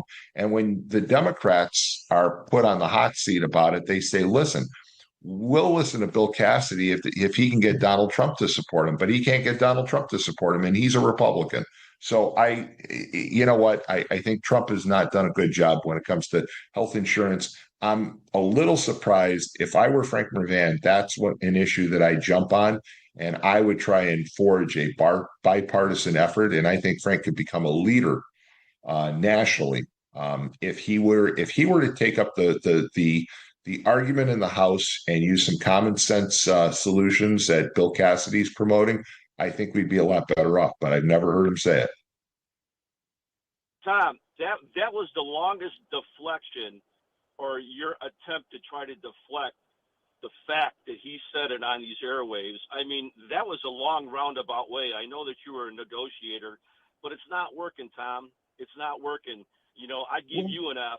He never really said it. There's the thing. He stopped and he never really said it. So can you say, well, by insinuation, and even if he did, there are some universal improvements that could be made. And so I would like to know more of what he actually meant, because you said he stopped. And was he talking about universal health care, which wouldn't work, or was he talking about some universal improvements to healthcare, which would work? And Bill Cassidy uses the term universal as well. So I'm not totally 100% sure that you can say Frank Murvan says that he's for universal healthcare.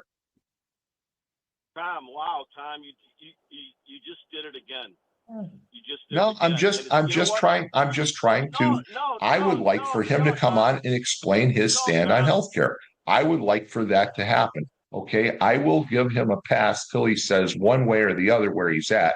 But I'll also say that I'm extremely disappointed that he hasn't done more to be a leader, to be a centrist, moderate leader when it comes to solving the healthcare problems that we have in this nation. So I'm not giving him a pass. I'm saying that he has the ability and he has a background to do it, and he hasn't done it. So I don't know why you're saying I'm basically, deflecting criticism of him. I'm not. I'm saying that he just hasn't done what he could be a leader on it. He really could.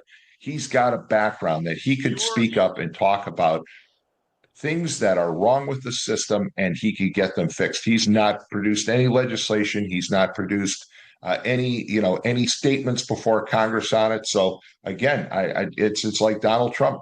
Frank Murvan hasn't done anything in that area, and he should. Yeah, it's we got to stop. I know you know this guy, but you got to stop pulling punches, Tom. I know you try to Pulling be punches. Look, he doesn't he basically he's refused to come on. But that's his prerogative. But I'm not pulling any punches for the guy. Trust me, I'm not. And I've had plenty of Democratic friends who said, "Oh, you're always beating up on him on the airwaves." I'm not beating up on him. I'm letting callers call in and raise common sense concerns like you about his position on issues, and I think we need to allow for that debate. But hey, I'm getting told by Adriana I got to take a break, so she's back in control. I'm not. So thank you so much for the call.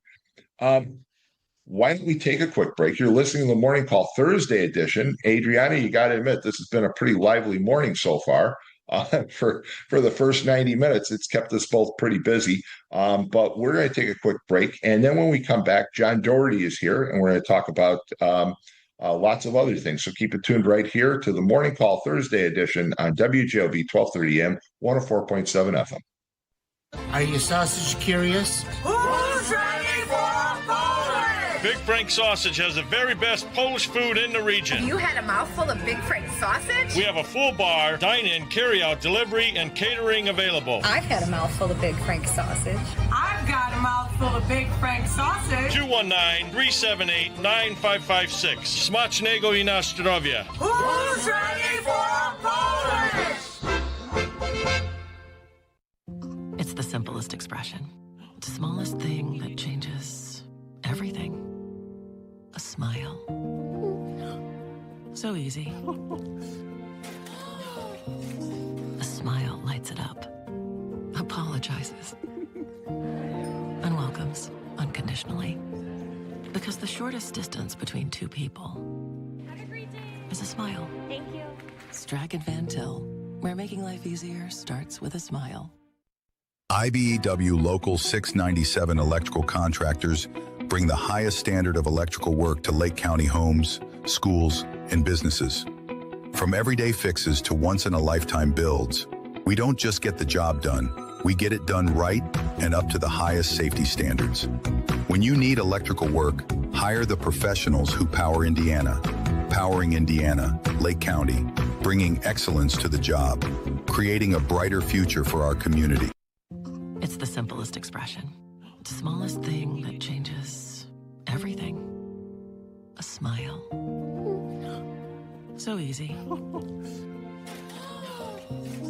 A smile lights it up. Apologizes. And welcomes unconditionally. Because the shortest distance between two people is a smile. Thank you. Strachan Van Til, where making life easier starts with a smile.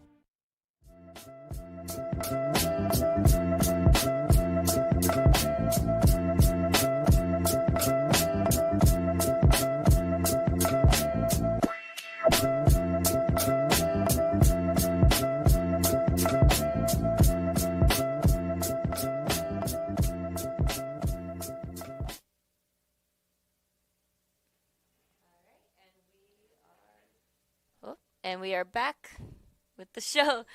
I think you have yourself muted there. No, I'm on. There we go. Oh, John? No, I'm on. Mm-hmm. I'm on. And I see John. I just can't hear John. So I think John is saying that he can't hear us. Plug it in all the way. There you go. Can you hear him now? Now I can hear you. There we go. All right. Very good. All right. So, folks, John Dabertin joins us twice a month on WJOB, and the month of March is a special month because I had John a couple weeks ago on with me on the morning call on Wednesday, and then he comes in on Thursday, and he texted Jed and I yesterday, I think it was, and said, "Hey, here's what I want to talk about." And Jed's like, "Okay, that's great, but guess what? You get Dabertin again." So, and then John threw his phone, and we don't know what John's response was. I'm just kidding, John. It's great to see you. Great to be here. Good to see you too, Tom. I'm excited. You've actually sat there a few times now. I have not sat at the new studio. I'm really excited to come back and see it. It looks great. Yeah, it does. So lots to talk about, and we're going to talk about Michigan and Purdue today, because 2 weeks ago we talked about Michigan and Purdue, and we're going to talk about the WNBA. But I think you want to start out by talking about something that you covered in the Times. You're a guest columnist in the Times, regular columnist about sports and sports medicine, and the title was "Count on Athletic Trainers Association to steer concussion awareness." So explain your column to listeners. Well, it's National Athletic Training Month in the month of March. It's also Brain Injury Awareness Month. The theme for athletic trainers is care you can count on. And what I was saying was, you could, whether you want to or not, you have to count on the athletic trainer at your local school when it comes to concussion care, because quite often the athletic trainer is the only person that's at the school that has the expertise to recognize, immediately manage, and then work on recovery when it comes to concussion. And one of the things that I focused on was the issue of driving after concussion, and how whether we like it or not, it's left to the athletic trainer to tell mom and dad and that athlete that in the wake of a concussion, no matter how well you might feel for at least a few days, you probably shouldn't drive, because there's been ample research that has shown that even after it feels as if you've recovered from the concussion, for at least another 48 hours, you drive like you're drunk. So those are the types of things athletic trainers deal with on a regular basis. They're working on the immediate aftermath of a concussion, how to get you home. They're working on returning to learn, because the symptoms of concussion interfere with learning, and trying to learn make the symptoms of concussion worse, at least in the first few days. And then finally figuring out how to get you back on the field safely. Those are all things those are all the hats that athletic trainers wear. And we've talked about this before, but concussions largely for many years were ignored, especially at the high school level. Yes. They call it a stinger. When I played, it was a stinger. You had a stinger, now get back out there. Okay, and you're kind of like, where am I and who am I? And now it's being taken more seriously. But the fact is that it's still probably not taken as seriously as it should be, because as you pointed out, not every school district has an athletic trainer. And unfortunately, I think the other thing is, Tom, I think there is some concussion fatigue where people are kind of tired of hearing about it.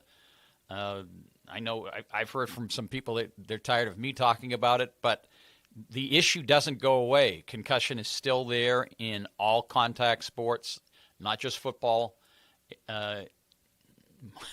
One of the worst concussions I ever saw was a cross-country runner who ran full speed into a speed limit sign and hit him across the forehead. So in sports, concussion can happen anywhere. We see it with cheerleaders. I've seen it with the flag squad on the band, where the spinning flagpole went into another band member's head. So you know what? Can we put Adriana on the spot for a minute, because Adriana was a cheerleader for many years. Yes, we've talked. And I just want to ask her, Adriana, in your career as a cheerleader, did you encounter others on your cheer squad that may have had a concussion? Oh yeah, all the time. So it is very common, especially when we are throwing the girls into the air to do the different stunts. And it doesn't just happen to the flyer, it also happens to the bases as well, when they are trying to catch the girl, and sometimes you get an elbow, a foot, or even they bang heads. Head to head, exactly. Head to head, and it is very scary, especially when it's either during practice trying some new stunt, and or if it is out on the field or on the court. And we've seen it happen all the time. And even though there's mats, sometimes that mat isn't enough to stop the concussion. And I've seen it all the time. I have been fortunate enough to cheer for 11 years and not have a concussion. You're blessed. Yeah, doing all the different spots, whether I'm throwing the girls or whether I'm being thrown into the air. It's definitely very scary and something that we have to think about. And it I've seen it all the time where the athlete will say, "No, I'm all good. I don't need to be taken out," and they're playing while they're concussed.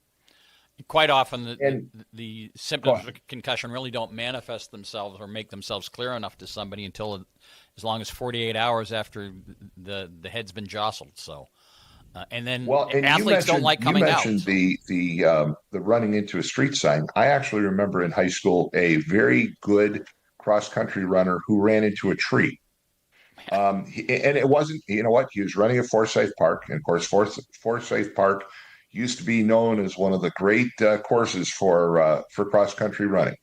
And he literally slipped as he was getting to the so-called point. He slipped and was trying to turn. It was wet grass, and he hit his head, and he fell to the ground.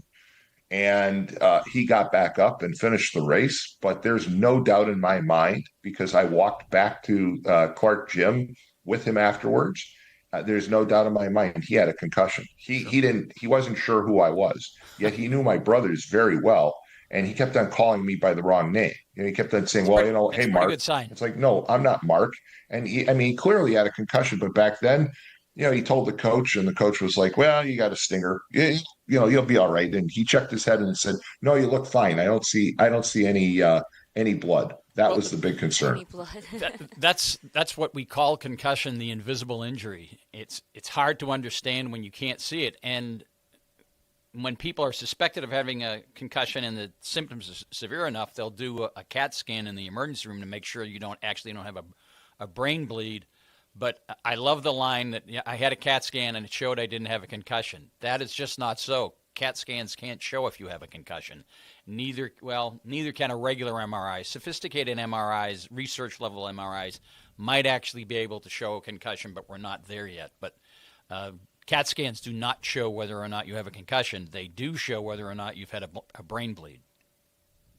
And again, for many years it was just ignored, and you were told to kind of suck it up. And we now know that there's a long-lasting effect, because, as you said, you're jostling the brain. The brain is floating in your head, and you're jostling that brain around. And there's long-term damage when it comes to a concussion if it's not treated properly. There's loss of brain cells when you have a concussion. Sad to say, but that's the case. And it's imperative that after a concussion, your recovery is properly managed so you recover quicker and you make the likelihood of a second concussion before you've recovered from the first less likely. Yeah, no doubt about it. So, John, I'm going to put you on the spot for a second, because I remember 2 weeks ago when we were together, and there was a prediction about a certain college basketball team that still, of course, is certainly an odds-on favorite to win it all. It's still a one seed. So what happened? What happened with them against Purdue? I think what happened against Purdue and what happens in just about all conference tournaments is some coaches value the conference tournament more than others. And historically, anyways, the conference tournament champion rarely goes on to have the same success in a tournament. Making that 4 or 5 game run literally in 4 or 5 days seems to exhaust the winning conference champion, the team that wins the conference. And the team that finishes second or only got as far as the really the team that got only as far as the semifinals, they get to catch their breath. And then they get into the big dance when everybody's giving it their all, because it truly is it's do or die then, win or go home. It seems that the teams that don't win the conference championship do a little better than the teams that win the conference championship at NCAA time. So Michigan is. I agree with you. Yeah, Michigan's still in fine shape. If I were Michigan, I'm going to focus on the big dance. I'm going to focus on the tournament. The conference, the Big Ten conference title is obviously something to brag about. It's bragging rights, but the big dance is where the focus has to be. Yeah. So Michigan in good shape, Purdue in good shape, and the team that one of the teams we talked about 2 weeks ago that I would be concerned about now would be Duke with a couple of starters out hurt. As good as Duke is, replacing starters at tournament time is always iffy. So, do they have a deep bench? Of course they do. It's all talent on that Duke basketball team, but I think Duke, they're the number one seed overall in the tournament, but I think they have three of the toughest teams in their regional with Michigan State, St. John, and UConn. Yeah, and it's again, it's going to be an exciting tournament, no doubt about it. To me, it is it's kind of a rite of passage. It's a good way to kind of end winter and switch to spring mentally, but it's always some great competition. So we've got that coming up as well, and of course we have locally we've got some regionals. We have regional basketball coming up. Pretty amazing performance by East Chicago. Yep. So. And we've got others. So it's an exciting time for sports. Yes, it is. Go out and watch your local team in the semi-state this weekend. You'll see some great basketball. And you can watch it on Heartland Sports Network too. So that's pretty exciting too. If you can't be there in person, you can watch it. You can watch it on a great network, which is just phenomenal. I was talking to someone the other day from Elkhart, and they were saying that one of the things that they wish they had was coverage of local high school sports. And I said, well, it's coming. We're working that way. So, Heartland Sports has done a phenomenal job, and it continues to grow and continues to grow in audience as well. So it's really exciting that people can watch those games. And then there's the WNBA. So you and I have talked about the WNBA quite a bit. Watched the recent qualifying tournament in Puerto Rico. I think Caitlin Clark looks like she's back. I don't think there's any question. She got the MVP award. She's pretty solid. Looks to be she's playing healthy. On all cylinders. Yeah, she looks healthy. And I hope she stays that way. And maybe now that the Golden Goose has truly laid the egg for the WNBA players, the other players in the league now that are going to reap the financial rewards of what Caitlin Clark, she sowed the seeds. I would hope her opponents play hard against her, but appreciate the fact that playing dirty against her works against all of their best interests. And I hope we see a cleaner, certainly competitive, but a cleaner version of basketball in the WNBA now that they have this agreement where the players will be paid significantly more money. It's a significant increase. I think the salary cap went from $1.4 million to $7 million, something like that. Right. And they can players can make way more money. Actually, you'll have players like Caitlin Clark. They'll be making $1 million a year. So there's a supermax cap of $1.4 million on a player. Caitlin Clark, though, isn't eligible for the $1.4 million until next year. No, she hasn't played. You have to be in the league for 4 years. Yeah, you don't need to run a bake sale for Caitlin with all the endorsements that she's doing. You know what? When I saw the announcement on the contract, they pointed out that Caitlin Clark has a $28 million contract with, I think it's Nike. Yeah. So she's not hurting at all. I mean, she's got a $28 million contract with that's just one sponsor. So she's doing very well. But it's nice to see that there is going to be a season. You predicted it correctly. I was a little concerned. I know Mad Max says he doesn't watch it at all, except that he does, but he won't admit to it.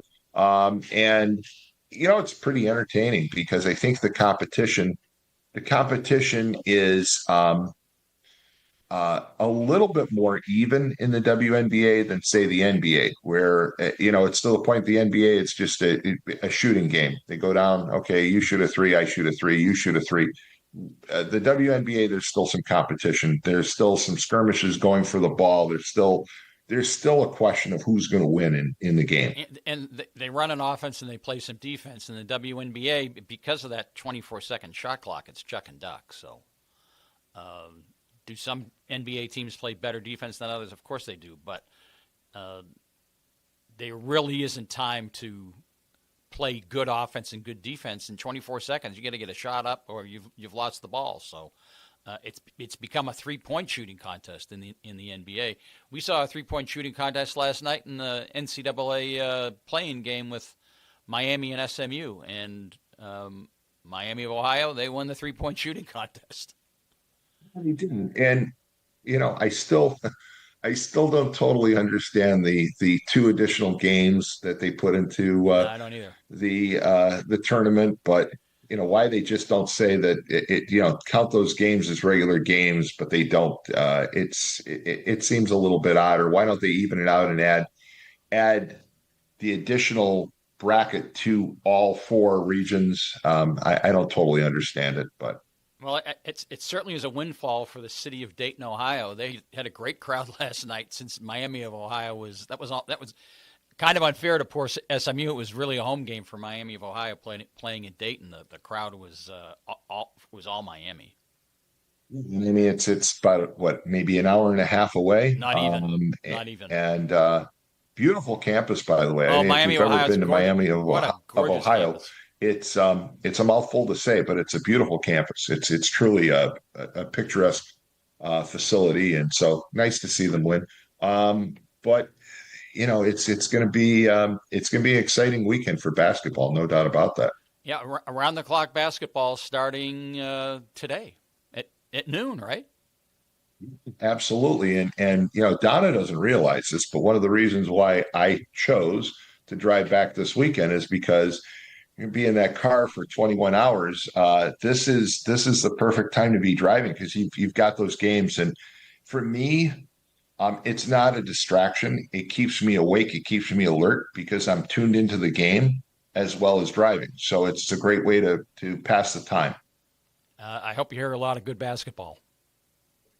I'm sure I will. And, years ago, I'm one of those people who, and I've mentioned this before on the air, John, but every so often you get these little cards. Now they mainly send it out versus by email, but you used to get a little postcard in the mail, and it would say, the class action suit. And if you sign here, you can be part of a class action suit. So years ago, I had an offer when I bought a Chrysler that I could get Sirius Radio, and for an extra $100, I could have lifetime Sirius. So I said sure, and then they merged with they merged, and basically went away. And I signed that card, and one day I get a letter in the mail that says that the federal court has determined that I'm entitled to a lifetime subscription to a Sirius XM, and that it's transferable to every vehicle that I own. And I've had it ever since, and I even have it on my phone. And it's kind of nice to be able to listen, because when you have something like the NCAA tournament and you're driving, the problem is that you're having to change the station or the tune-in app, but the tune-in app isn't as good for that type of sports coverage as Sirius XM. So I'm one of those fortunate few. Good for you. Is there some way I can join your family and take advantage of that lifetime deal? It was a crazy situation. You get these postcards in the mail, and I thought nothing of it. And I asked one of my brothers, and I think his comment to me was, well, you're not going to lose anything on it. You probably won't win, but go ahead and sign it. So I signed it, sent it in. Didn't think anything of it for like 3 years. And then I get surprise.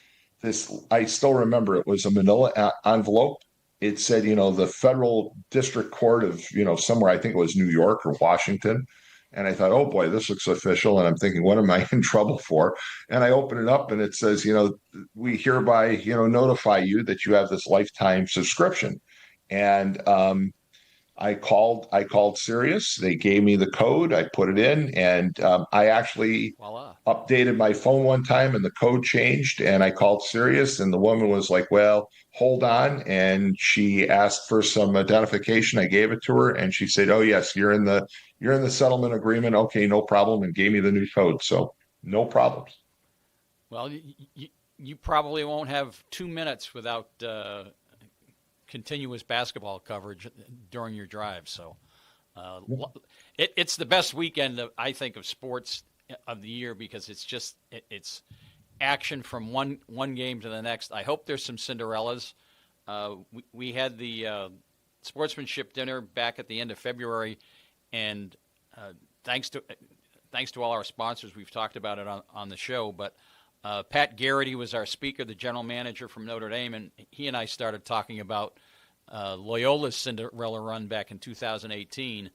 And Pat, of course, remembered it well and said how much he enjoyed watching that run. But he also said, unfortunately, in this day of age of revenue sharing and NIL money, he doesn't think you'll see another Loyola as long as we have this Wild West show with revenue sharing and NIL that clearly favors the rich. The rich are getting richer, and teams like Loyola won't be able to afford the players that you need to make a Cinderella run. I agree with you on that. I think the NIL has taken away the chance of a Cinderella run in the NCAA tournament. I think it's put quite a burden on a lot of the mid-sized teams. You and I have talked before about Valparaiso, for example. And if Valparaiso has a great player or a great team one year, they're going to be sucked up by somebody else the next. Year, yeah. There's not that team loyalty that exists with the NIL. There's not the it's just not the same. And I think you're right. Cinderella teams like Loyola a few years ago. I don't want to say that they're going by the wayside, but I think money speaks, and I just think that it's going to be harder and harder for smaller teams to compete with the deep pocket teams. Absolutely. Those teams that make Cinderella runs usually,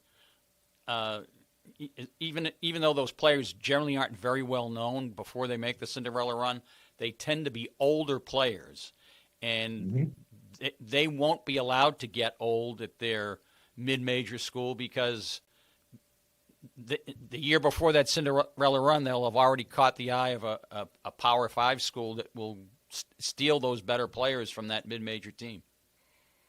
What did you make, by the way, of the I don't know if there was an official name for it, but Donald Trump convened the committee at the White House.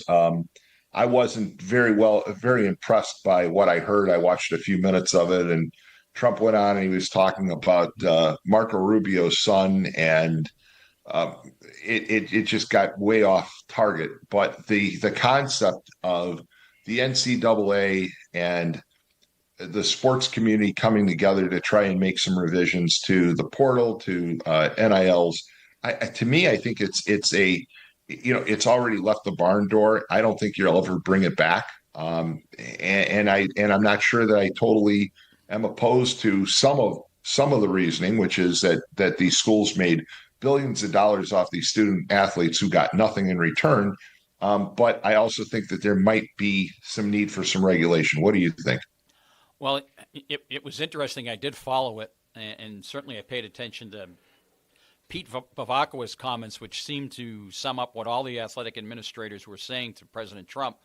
And basically the message to President Trump was, President Trump, please save us from ourselves. And I don't know how you can expect the federal government to save the NCAA teams from themselves.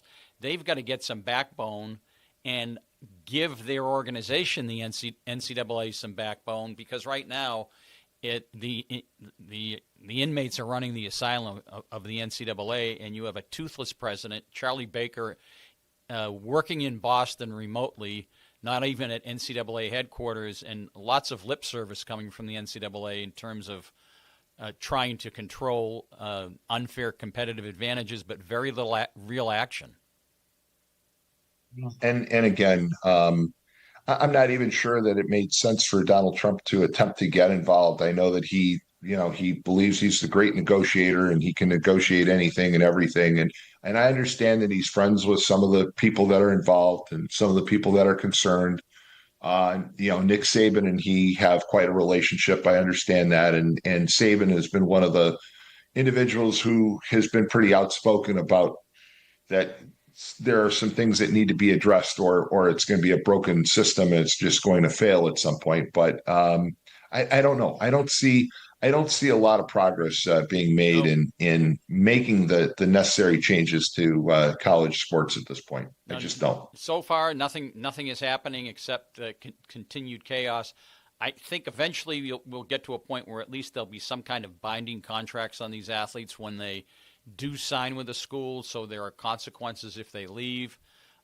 That's certainly fair given the amount of money that they're receiving. It's one thing to sign with a school, and in return you are getting a free education, but otherwise the school's profiting entirely off of you. Now that the athletes are truly financially profiting, I believe that you'll see schools, and the courts will back them up, be able to enter into some kind of binding contract where there's consequences for leaving. So that may slow down the chaos, but again, until the NCAA or whatever organization succeeds it has some real backbone and power, you will continue to see the chaos we experience right now. I totally agree with you, and we'll have to leave it at that. We're out of time for this segment. John, great seeing you. I will see you in person the next time you're on the air. So look forward to seeing you. Have a great weekend. Enjoy all the basketball. And folks, don't forget, of course, local basketball, high school basketball on Heartland Sports Network. You can't beat the quality of the broadcast. It's a great system. So please tune in. And we're going to come right back and we're going to take more phone calls. So keep it tuned right here to WJOB 1230 AM, 104.7 FM. We'll be right back.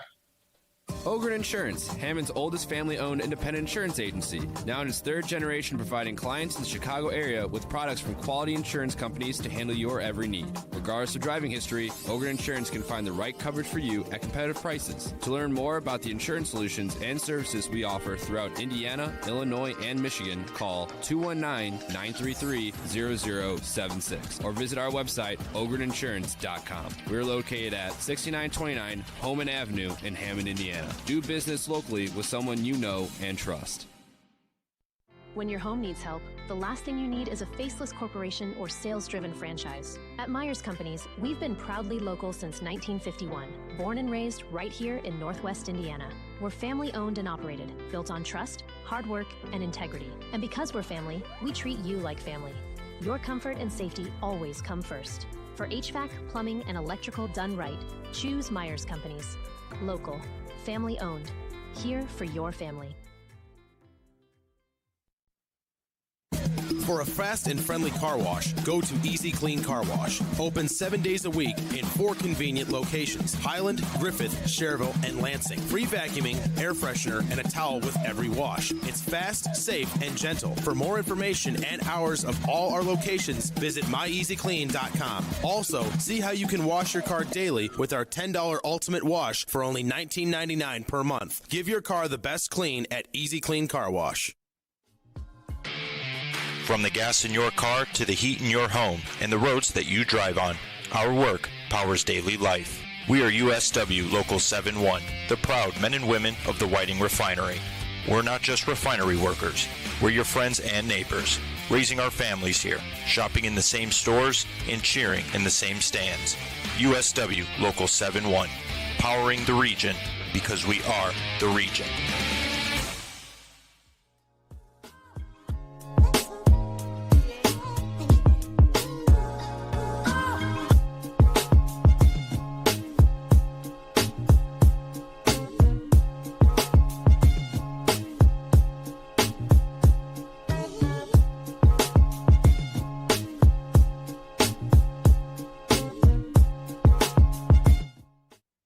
right, we're back, and it's the Morning Call Thursday edition on WJOB 1230 AM, 104.7 FM. And you know what? It's really fun, Adriana. Not that I enjoy working with Lynette immensely, but it's fun working with you. It's fun to see you again, and hopefully Likewise, we I get to like do this a producing few your times show. in the studio the Yes. next few months because, again, you and I kind of started out the same. You started out with me at the same time, so it's kind of fun to be back with you. It is. I enjoy producing your show. It is a lot of fun, and like you said, it's brings back old memories of when I first started. And I say old memories. That's like 2 years ago. Hey, it's a long time. It's a long time for you, and you know what? Again, it's just great fun to be with you this morning. So I hope to do it again soon, and I'll be back again, folks, in the region starting this weekend. So this is my last full day in Florida, and right now it's about 75 degrees outside. And if you hear some noise coming up, and it sounds like a herd of animals, it will be my dogs because it's time for them to go to the dog park. So Donna's going to take them to the dog park. And the dog park, Adriana, in my dog's mind, is like going to Disney World for a small child. They get so excited. By the time they get to the dog park, which is a mile away, they're literally drooling and crying in the car, and it's very cute. So 845-1100 though is the number to call. Before we go to the callers, and I know we have callers waiting, I just want to give an update on traffic and basically looking at area expressways, everything looks pretty good except for 8094. There is a slowdown on 8094, and it looks like it's in both directions right around Klein Avenue. Don't have a lot of details. In fact, it looks like it's more, the slowdown is favoring eastbound traffic than westbound traffic. So it's traffic going in from let's say from about Colfax, the backup goes to about Kennedy Avenue. So that's really the only cause for concern this morning. The Bishop Ford over across the line has its usual delays, and so does the Dan Ryan. But otherwise, things look pretty good this morning. So why don't we do weather as well, and then we'll go to the callers. Sounds good. Yep. So currently, right now at the Shack and Vento Studios, it is 38 degrees. Not as nice and warm as the 75 temperatures you're feeling over there, but we can hope, we can dream that those temperatures come back soon, which they might be. With today, we're seeing highs of 59 degrees, lows of 45. Not as cold, but some sun giving way into some clouds. Mostly cloudy tonight, and then moving forward into the rest of the week. On Friday, we have highs of 61 degrees, lows of 36, times of clouds and sun and partly cloudy weather. Saturday, we are almost at those 70-degree temperatures, highs of 68, lows of 54, partly sunny and warm and mainly clear in the nighttime. And we stick around with those 60-degree temperatures on Sunday, but then as we move further into the week, Monday, Tuesday, Wednesday, we're around those 40-degree temps, and we get back up into maybe the high 50s and 60s later on in the week. But that is all for your weather update. And the good news is, folks, if you don't like the weather, one thing about the region, it always changes. One of the things that I'm not used to down in Florida is the weather doesn't change that much. In fact, usually when it's in the 80s, the low will be like 70. So you don't get a lot of change. Up in the region, if you don't like the weather, that's okay, because 2 minutes from now, it's going to change again. So, but I'm looking forward to the return. 845-1100 is the number to call. And we've got callers already waiting, so let's go to those callers. Good morning. You're on the air. Hey, good morning, Tom. I wanted to know if you had looked at the overnight ratings for the Oscars from Sunday night. I did not. I mentioned the other day I didn't follow the Oscars. I couldn't tell you who or what won with the Oscars this year. Just totally blanked it out and said I'm not going to watch it. Well, candidly, I haven't really watched the Oscars since they had the hashtag Oscars2White 10 years ago. So I've had my own sort of my Oscar tradition is I go find a movie that I have never watched that won an Oscar or won several Oscars. And so Sunday night I watched Ordinary People, Mary Tyler Moore, Donald Sutherland. Good movie. Man, Good I can't movie. remember the Old kids. movie. Very good movie. I Probably had never seen it before. 1990s maybe. No, 1980. 1980, and man, it took me right back to high school. The way the kids dressed in the high schools, the cars, everything. Really, really good movie. And so, yeah, that's my tradition. Instead of watching the Oscars, by the way, the Oscars were down 9% from last year, which was a all-time low, and now this, except for the year that we had COVID. Yeah, so they're doing terrible, and they should have a new hashtag. Oscars so talentless. They were just terrible. So many bad movies. You know, I think those old award shows when we were growing up, they were interesting. They were also the only thing that was on TV. I mean, you had a choice of watching the Oscars or a rerun of Bonanza, for example. So nowadays there's so many other choices, and people, with streaming and all the other opportunities that you have out there.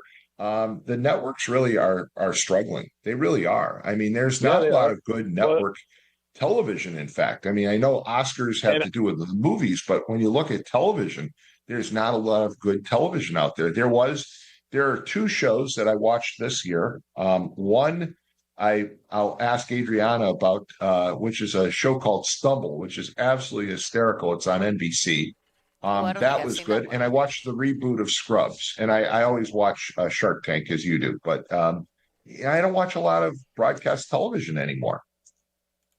Yeah, I haven't had cable or broadcast television for 10 years easy. So if I can't find something to stream, I don't really need to listen to it. I'll just listen to an Audible or read a book. But hey, back to Ordinary People really quickly. I didn't realize this was the very first casting for an actress who became rather famous in later life. Maureen McGovern, I think her name is.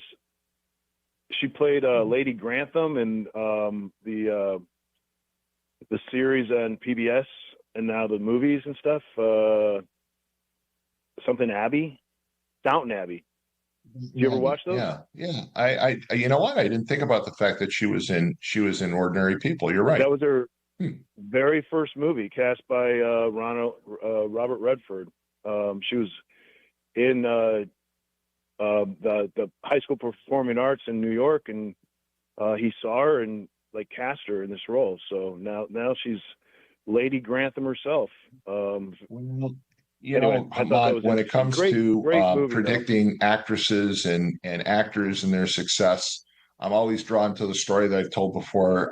When I was at the Museum of Science and Industry, they used some of our offices to film the movie Flatliners.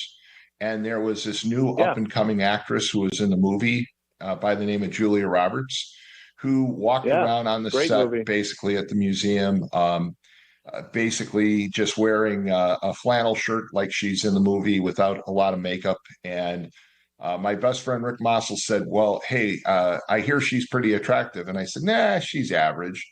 And then the movie Pretty Woman came out. And I still remember it's the only time Rick, who's a lot smaller than me, ever slugged me. And he slugged me right in the shoulder and said, you are a complete moron. You said she's not attractive. And of course, she's made up a lot differently for her role in Pretty Woman. But yeah, so I'm not very good at judging people's talent or abilities or their popularity when it comes to actresses. I'm surprised that you would judge a book by its cover. Again, he asked, and she was, when they filmed Flatliners at the museum in our old marketing offices, and they'd film it at night. And I was operating director, so I'd go over and I met Kiefer Sutherland and met Julia Roberts and all of them, and wish them good luck and would see them setting up every night. And if you see her in that movie, she's dressed very plainly. And I just thought, she's okay. I mean, she's not that pretty. And then, of course, before Flatliners comes out, Pretty Woman comes out. And Rick just looks at me and goes, you're just a moron. And that was so. We went and saw the movie, and he thought I was an idiot for it. So, hey, that's okay. It's not the only time that Rick has called me an idiot or a moron, though. So we've been friends for 61 years. So we've got a lot of water under that bridge. But you sent me a text a little bit ago that was very interesting, and I want to get to that text. So tell listeners about this article that you found. Well, actually, it's just some research. When you were having that conversation earlier about the 20 Democrats who joined the Republicans for that Deporting Fraudsters Act, and why would Congressman Murvan not join with them? I think it's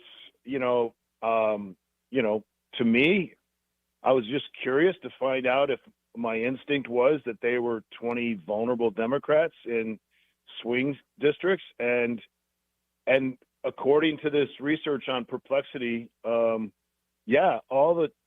of the 20 are in very vulnerable districts, and they are all capable of switching to a red in the next election. And I went on to ask, I don't know if you noticed the secondary question I asked, is Indiana District 1 considered one of these vulnerable? And it did say that now District 1, Indiana's District 1 congressional seat, does now lean Republican.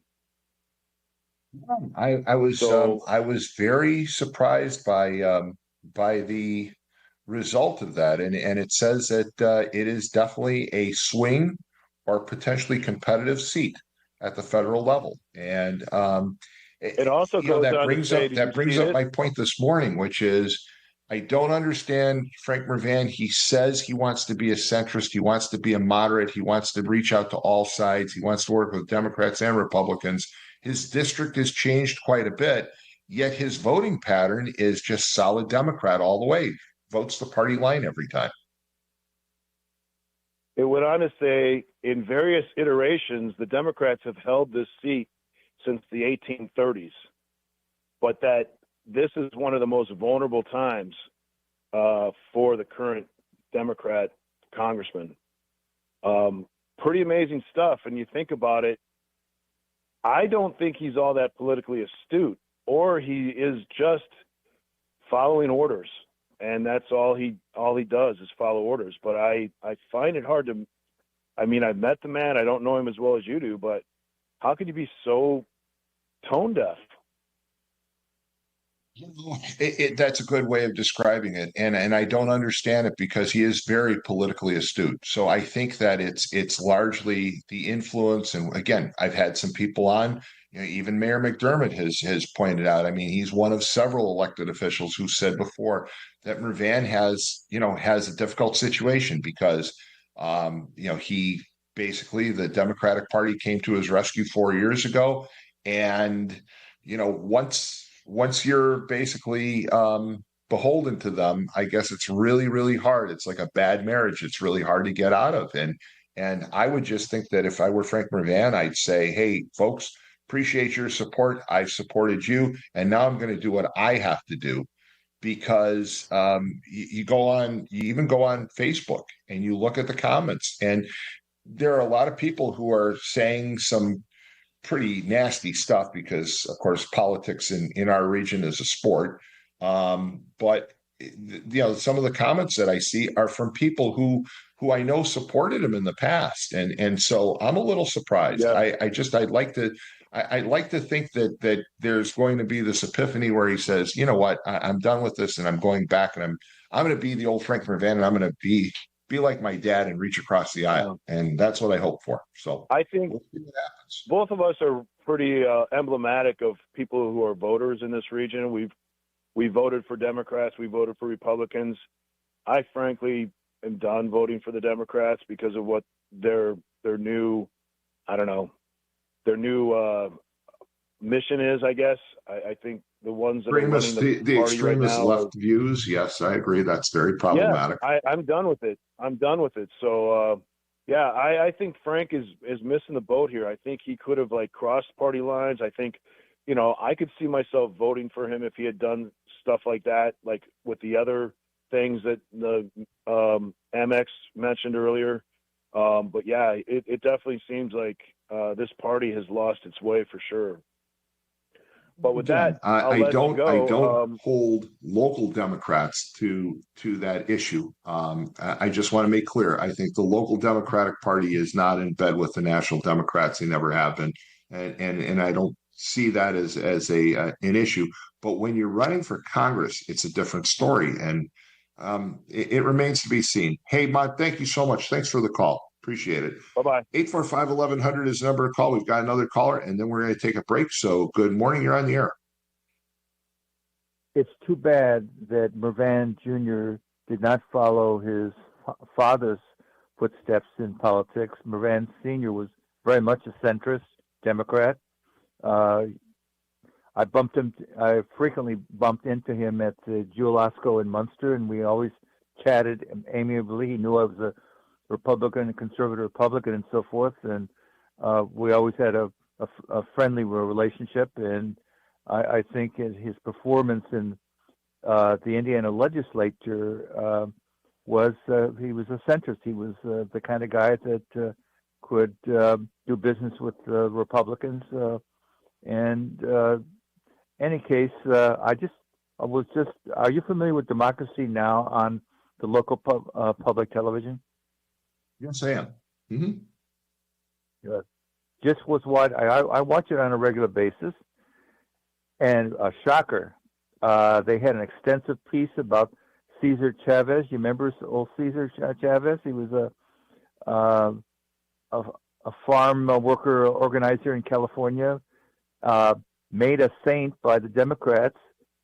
Seems as if he is the extensive sexual life, raping and women and harassing, sexually harassing children, 13 years old, 14 years old, kind of thing. That is, by the way, Democracy Now! The reason why I watch it is because a guy named Walt told me to watch it. So you're the reason why I watch it.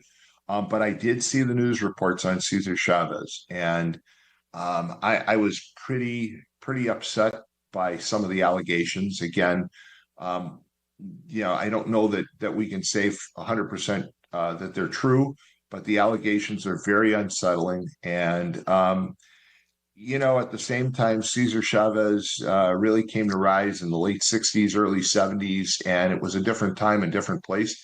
After all, the Supreme Court did not rule that sexual harassment was even illegal at that point. So it was, a different time and place. But some of the allegations would have been sexual assault and would not have mattered about sexual harassment. So it's unsettling to say the least. And there are a lot of people in history that I think we keep on finding out weren't quite the people that they were described to be. I even take a look at people like Roosevelt. How he was portrayed during World War II and the realities of things, right. Or Woodrow Wilson, the way he was portrayed and the realities.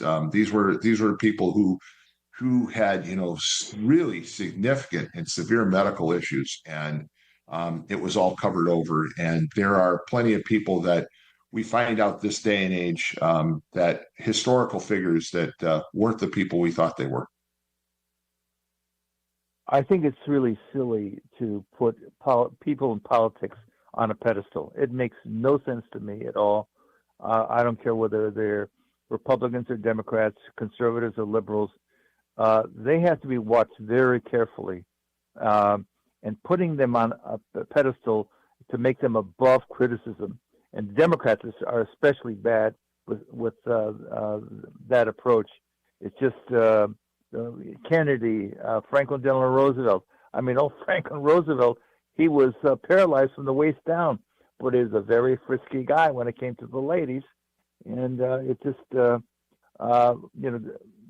Democrats put these people on a pedestal in a way that you generally don't see. The Republicans tend to be a little more skeptical of politicians, look at them with a more critical eye than Democrats do. And it's too bad because people, especially at the high levels of government, at the federal government, given the power they have over the affairs of the republic, I mean, we started out, there was a great emphasis on the fact it was a federal system, and namely states had big power relative to the central government, and it was the Constitution was designed that way. But what has happened over the years is the Democrats use every emergency to say, "Oh, we got to do this to deal with emergency." Of course, once they get that power, they never want to give it up. It's just ridiculous. And I've seen the estimate that something like over 50% of what the federal government does would have been considered unconstitutional at one time by the early days of the Republic. But yeah, and again, there is a lot more free flow of information. There's it's very unlikely that some of the things that went on years ago would ever happen now. But then too, you look at some of the complaints about some of the folks that we were talking about movies, Mon and I, and you take a look at Harvey Weinstein and some of the stuff that went on in Hollywood over the years, and people knew about it for a long time. It was kind of a nod and wink situation, and I for one am glad that things have moved on so that people aren't treated in that way, in that fashion. But the Cesar Chavez information was very disturbing, no doubt about it. None, no question. So again, we'll see how that evolves and transpires in the coming weeks. So, hey, thanks again for the call. Shift in the... Tell you what, Adriana, do we have anybody holding right now? No? Okay. Then why don't we go ahead and go to a break? This is the Morning Call Thursday edition with Tom and Adriana. We're going to be right back after these commercial announcements. It's gold rush time at Albert's. Oh, looky here. Oh, those are going to fetch a pretty penny. Who's going to buy them from us? I'll buy that gold from you. What did you say? I said I'll buy that gold from you, and I'll give you top dollar. That sounds great. It's gold rush time. We will see you at Albert's. For over 140 years, the Central Midwest Carpenters have built our communities in Northwest Indiana. Are you ready to join the effort? We have long-term work, competitive pay, and the best benefits in the industry. We pride ourselves on innovative training and commitment to worksite safety. Earn as you learn as an apprentice. A solid career built on a solid legacy. For more info, go to carpenters.com.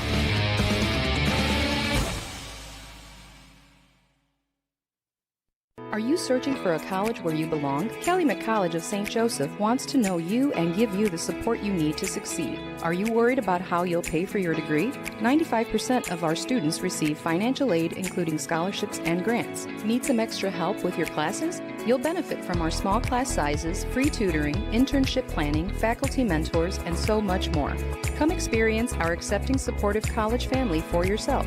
Schedule your campus visit and apply at ccsj.edu.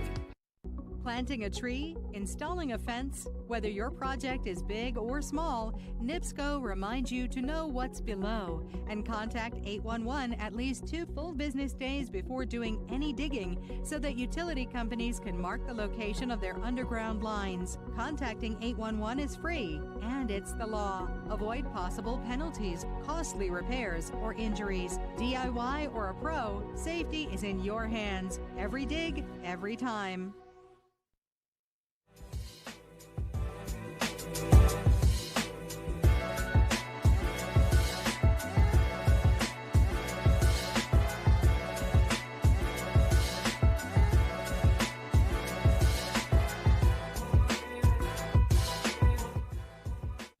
All right, we're back. And Adriana, did I run over my break, or did you not realize that I wasn't sitting here?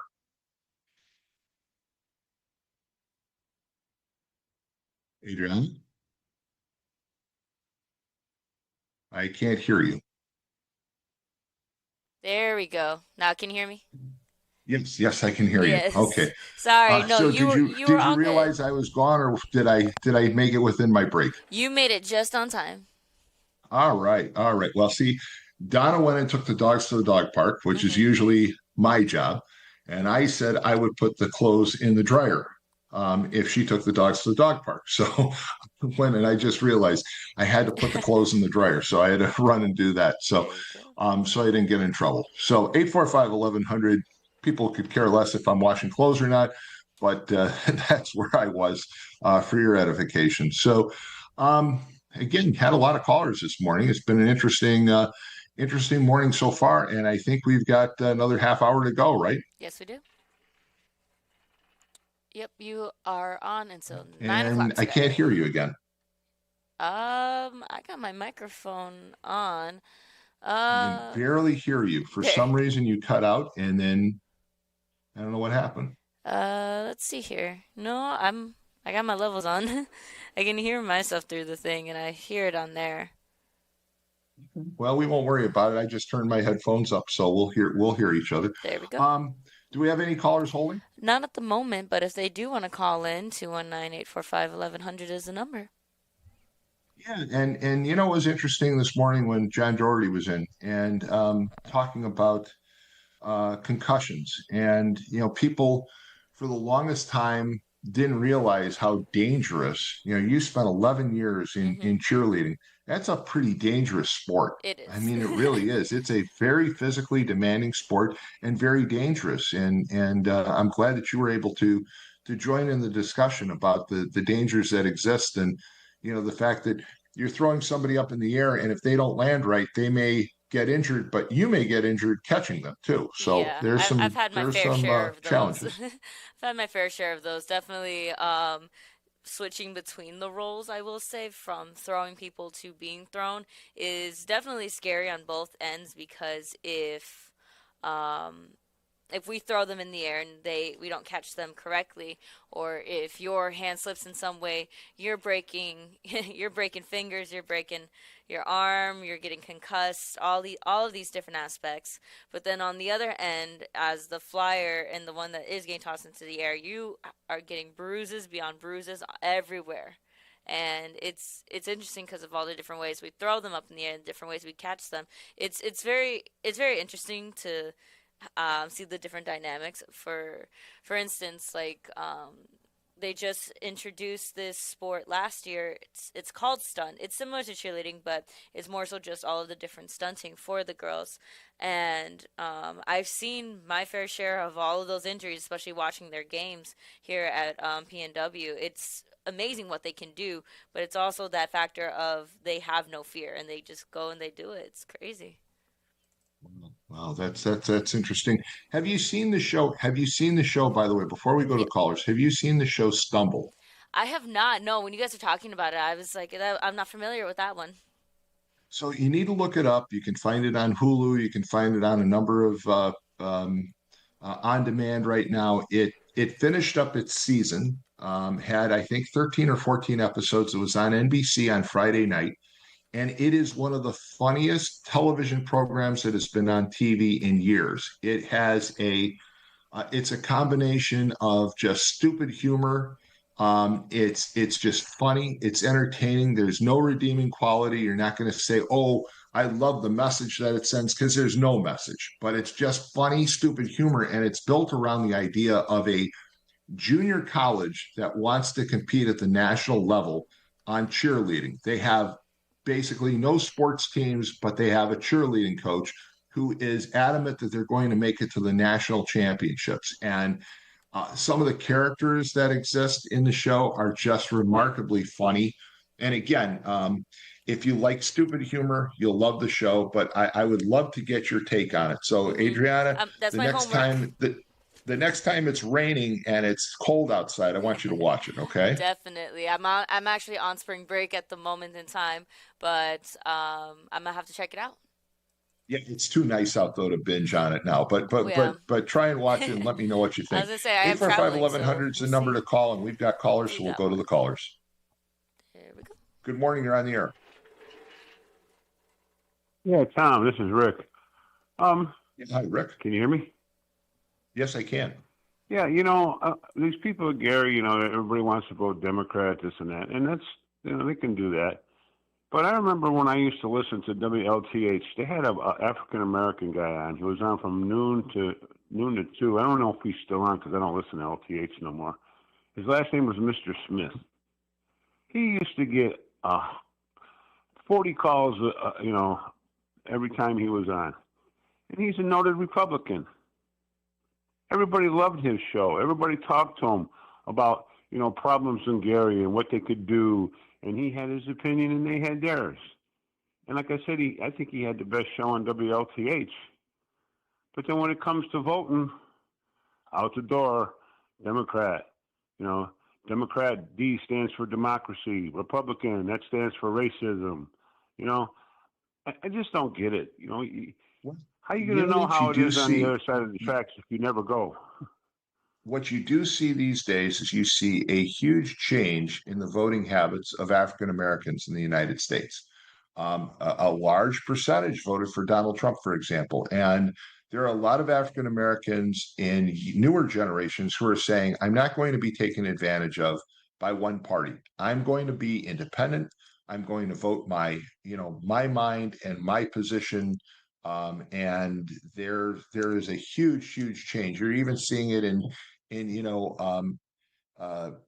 communities like Chicago, where you're seeing people who are standing up and saying that they're not going to, there's that group of women, for example, that go to every city council meeting and protest against Mayor Johnson. So the idea of just taking, the spoon-fed approach doesn't seem to be working in any community. And I think that's refreshing.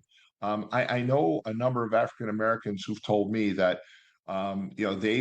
they've also, especially younger African Americans, that they've actually read history and they understand where history stands when it comes to the parties. And this idea that, as you said, that the R stands for racism, they realize now that that's not the case. I mean, who fought against the Civil Rights Act? It was the Democrats. Who, you can go back to the Civil War, and there have been a lot of issues haunting the Democrats when it comes to racial relations in this nation. And I think younger generations are far more intelligent and far more astute, and they're just not voting either party. And I think that's the way we should be. I don't believe that we should just go in and frankly have an option to vote all Democratic or all Republican. I think that's wrong in a general election.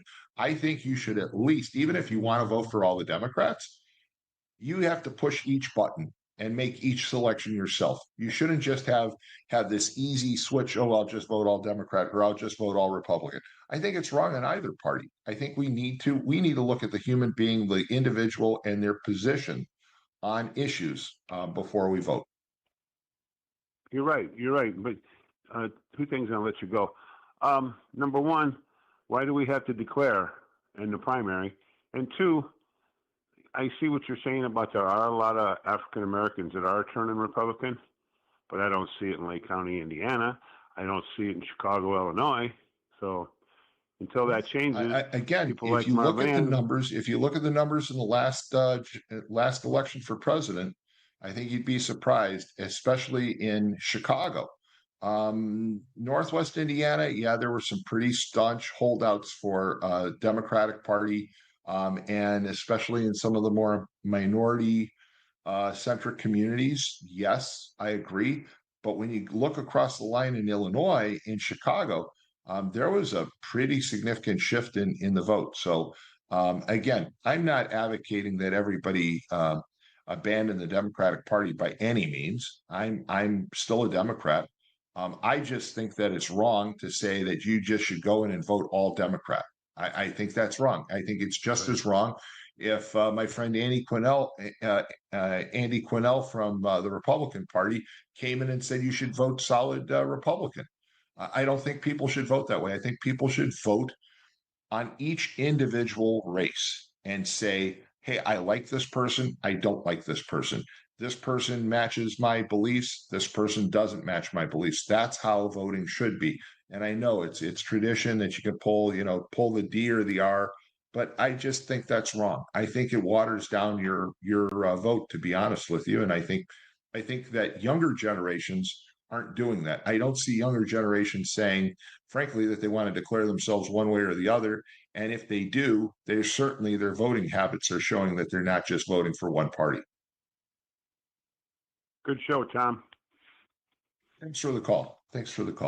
845-1100 is the number to call. The volume for some reason is still pretty low on my end, and I don't know why. But I can hear things, so I'm not complaining, Adriana, by any means. But it was so crisp and clear earlier, and now it's just kind of a little bit muffled. So I got my headphones turned up. So if you figure out what's going on, I'll know about it. You'll see me jump. So do we have another caller?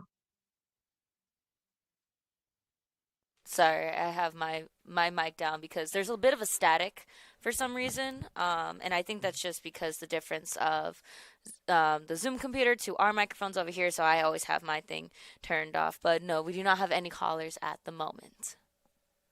Oh, let me ask you. The caller just now, you heard him. He raised an interesting point.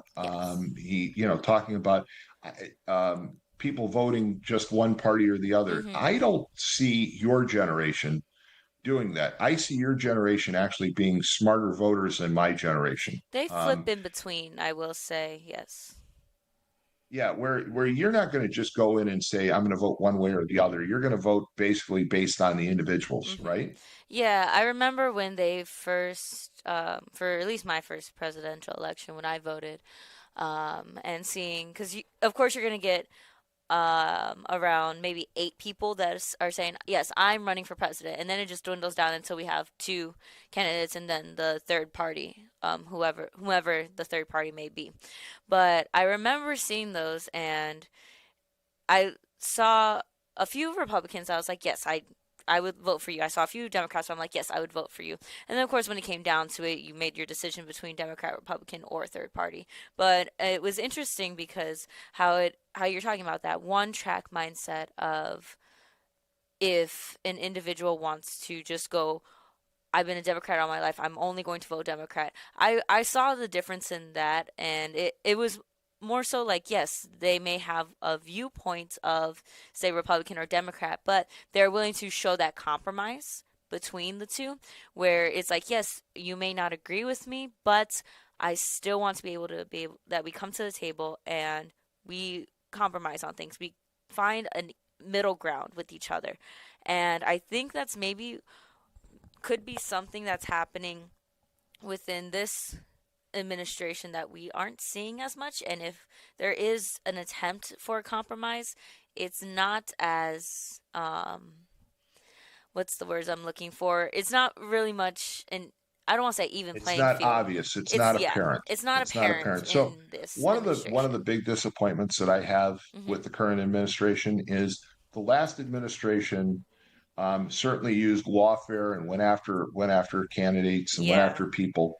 And they went after Donald Trump, and we all said it was wrong. And then Donald Trump comes in, and Donald Trump has pretty much as he complains about Joe Biden, he's doing the same thing that the Biden administration did, targeting enemies instead of trying to work across the lines.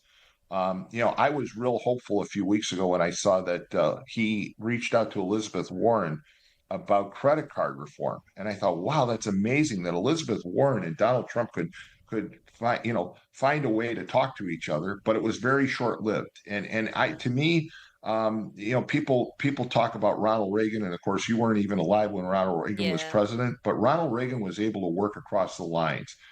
He was a fierce Republican, and a guy named Tip O'Neill was the Speaker of the House, and he was a Democrat. And those two guys would actually sit there and talk through issues.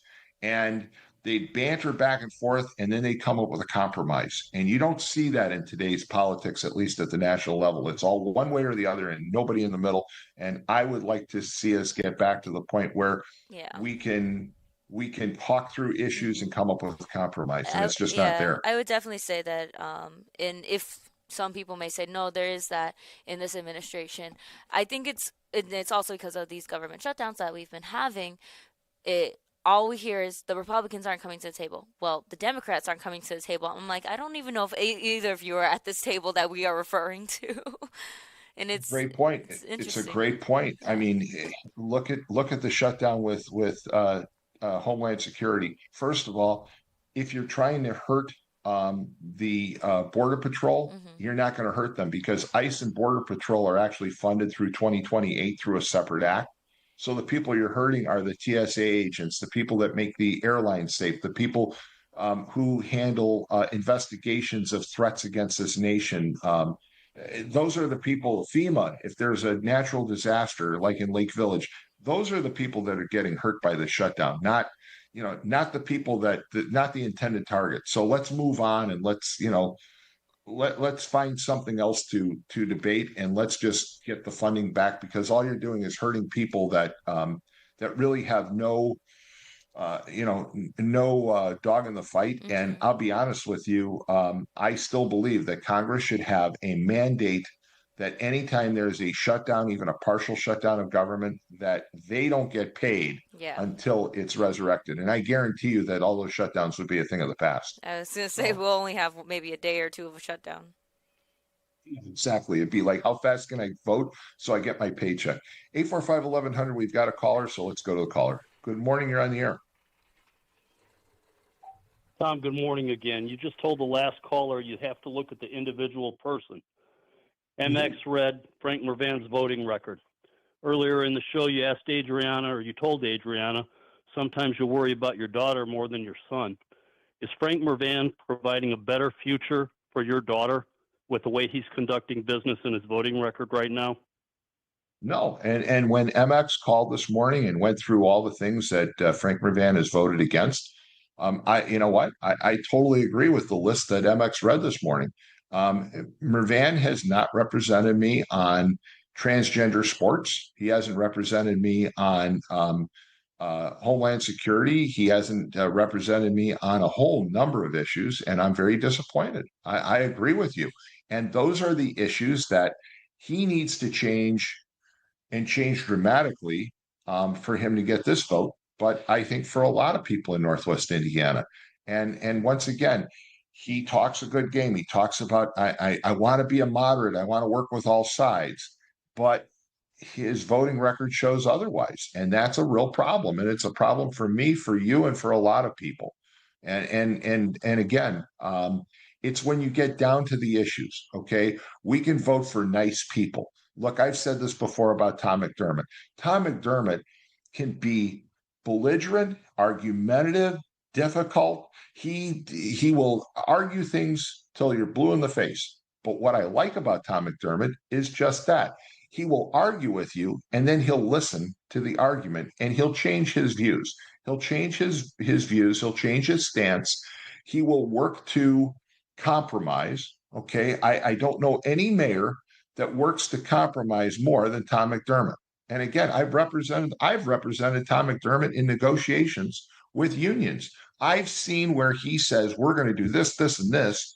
And then I've come back to him and said, hey, Tom, here's the position of the other side. And he'll say, oh, yeah, well, I didn't think about that. Okay, let's talk about it. And he's very good at compromising. He's very good at negotiating. And that's what I really like about Tom McDermott. Again, we've had some hellacious arguments. The next time he comes on the air, I'm going to bring up a few of them because we laugh about him now. We argue to no end. In fact, I've told him before that I think part of the reason why we get along is because we argue kind of the way I argue with my siblings. But the thing is that he's flexible. He's willing to compromise. It seems like Murvan right now isn't willing to compromise. He says the right things, but his votes show otherwise, and that's a problem. Number one, Tom McDermott has to walk back half the crap that comes out of his mouth. A lot of times he talks without thinking. But let's stick with Murvan. Stick with Murvan. You using the word disappointed with Frank Murvan is not strong enough, Tom. Nothing he has done has shown us that he represents us, the tax-paying blue-collar guy in Northwest Indiana. We've given him chance after chance, and as recently as yesterday, he showed us what he's all about. Party line, Hakeem Jeffries, Nancy Pelosi, Chuck Schumer, Frank Murvan. He's got to go. Disappointed isn't strong enough. Tom. Again, is he Well, let me creating a ask you. safe Let me future ask for you your about a daughter? bigger issue, because you just rattled off a bunch of names that I find to be people that I can't stand. Okay, Nancy Pelosi and Hakeem Jeffries and Chuck Schumer, and I've brought up Mitch McConnell before, and there's a whole bunch of them on the Republican side as well. Don't you think that it's time finally to put term limits into Congress? That the problem in part with Congress is they're controlled. The congressmen are controlled, and congresswomen are controlled by lobbyists, by influencers, by all this inside trading that Nancy Pelosi has shined a light on, not deliberately by any means. Where people go to Congress and they're worth $100,000, and 5 years later they're worth millions of dollars. I mean, how did Ilhan Omar, who was literally living paycheck to paycheck, goes to Congress, and now 6 years later, she's worth $20 million. Or AOC, who was a bartender before she got elected to Congress. She was, she admits that she had no money in the bank, that her parents were helping her pay her expenses, and now she's worth tens of millions of dollars. Don't you think term limits, it's about time? We've talked about them for years. No, Tom. No, Tom, I don't agree with you on that, because that would be a blanket statement. Just like you said, don't look at R and don't look at D, look at the individual person. I think there's some learned individuals with a lot of history behind them. And if you look at that person and they've proven to you with their track record on voting, so on and so forth, that they have the best interest of the people of this country and our country, you keep them in office. And the ones that can't do it, you get rid of them. You know what? I'll tell you who. I just read his book, actually. John Kennedy, the senator out of Louisiana. And Kennedy is a very funny, entertaining senator, but he's also a guy that seems to take on both sides. I mean, he probably was the undoing of Christy Noem more than any one individual in Congress, and he's a Republican. And I just saw an interview with Kennedy, and he reinforced what he said in his book, that he believes term limits are necessary if we're going to change the dysfunctionality of Congress. So that's an insider looking out, and he says we can't survive long term if we don't have some sort of new. I think he says new rules to the game. So that's why I brought it up to you. Well, Tom, that's a perfect example. How old is Senator Kennedy? He's got wisdom. As old as he is, he has wisdom beyond his years. And we need a voice like that, because he will confront both Republican and Democrat when they're in the hot seat. And he's got his facts behind him when he comes to the table. So that would be a voice against term limits for the average citizen like you and me. But he again, the interview was it's always comical, and he said, they asked him, they said, well, what's your view, for example, about Mitch McConnell? And he said, Mitch McConnell, he said, I can say one good thing about him. When I first became a U.S. Senator, I lived down the street from him, and it was great because it meant that my street got plowed before everybody else, because he was a leader in the Senate. He said, otherwise, I really have not had much use for the guy. And I agree with you. It's nice to have those blunt, straight talking individuals in Congress, but there aren't too many John Kennedys. I mean, you've got Charles Grassley, who's running for reelection. He's going to be over 100 years old by the time he finishes out this next term. Now, Grassley seems to be pretty sharp, but he's been there forever. And it's hard to believe in my mind that after 40 some years, I think he'll be there for almost 50 years, that there's not somebody else in the state of Iowa that could take his place and maybe look at things a little differently, and maybe break down some of the divisions that exist. I believe that these people get comfortable. I think part of the problem with any congressman or any senator is that once they go to Washington, they become indoctrinated in the Washington mentality, in the Washington environment. And if you've ever gone to Washington and you've ever lobbied for anything, boy, is it an experience that you'll never forget. And you find out very quickly that talking to senators and congressmen really don't doesn't mean any difference. You need to talk to all these, these political advisors, because they're the people that are making the decisions, and they hang on. One of the problems I have with Frank Murvan, in fact, is he kept some of the same staff that he had, that Pete Visclosky had. I mean, do you need to have the same chief of staff that Pete Visclosky had? Isn't it time to bring in new blood? I mean, we voted in new blood, but we didn't get new blood because some of the people behind the scenes are the same people that were there beforehand. And Frank Murvan has quickly become indoctrinated. Frank is for Frank, and sitting there just like Pete Visclosky did for many years. Again, you just said Frank's getting paid right now, isn't he? Absolutely. And I think that there should be a constitutional amendment that says that if there is any sort of shutdown whatsoever, Congress is the first people to lose their paychecks. But you know what? That'll never happen. Again, Tom, I would ask you to find another word other than disappointed for Frank's pathetic voting record. Well, again, you have your opinion and I have mine, and we may agree and disagree, and we may use different terms, but what's important is that we at least talk to each other. Okay. So again, I always respect when you call, and I hope you respect my views as well, and we're able to talk to each other. Unfortunately, when you look at Congress, they don't even talk to each other. And the people that we think are making the decisions in Congress aren't. It's all these people behind the scenes that make the decisions in Congress. And it's really sad. And again, if you don't have to take my opinion for it, you can read John Kennedy's book, and he says all the time that the people that are making the decisions aren't the ones you think are making the decisions. And that's sad. So, hey, thanks again for the call. Thank you. Tom. So we have a few minutes left, Adriana. Put your mic back down. And as I said before, I'm going to start driving back. And one of the things that there's a lot of things that someday you're going to get the chance to spend some time in Florida, and you're going to find out that it's beautiful weather, and it's wonderful to not have snow, and every day you wake up and it's 82 for a high, and it's sunny and warm, and those are all great things. And there's some great restaurants and great things to do. But I can tell you that there's some things that I really, really miss about the region. And I think one of them is going to really surprise you. Okay. Two things.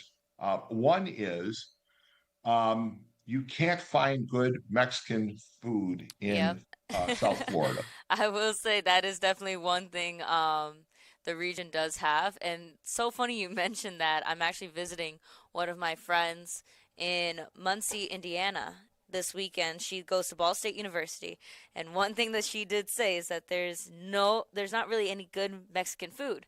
So I'm gonna surprise her with some tamales from La Chiquita right there on Indianapolis Boulevard, and I feel they got the best tamales. And a bigger surprise is the pizza in South Florida is horrible. Really? Okay. Yeah. In fact, if you heard Donna, she just walked in and she said, "No, it sucks." And that's not the way Donna usually talks. You've met her, Donna. Yes.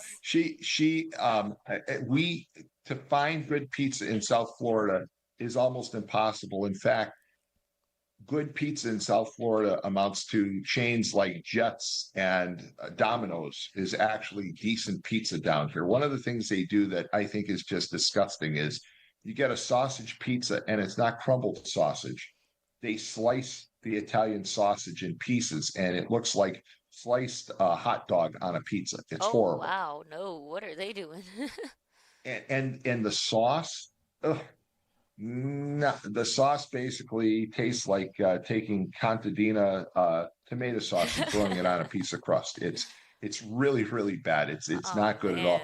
So, but there are a lot of great things. The thing about the region, first and foremost, I have to say, are the people. Mm-hmm. I always miss the people. It's great. That's why I love doing the radio when I'm down here, because I get that slice of home every Wednesday and sometimes Thursday, like today, where people remind me what I like about the region. People like to talk about issues, and you don't have that.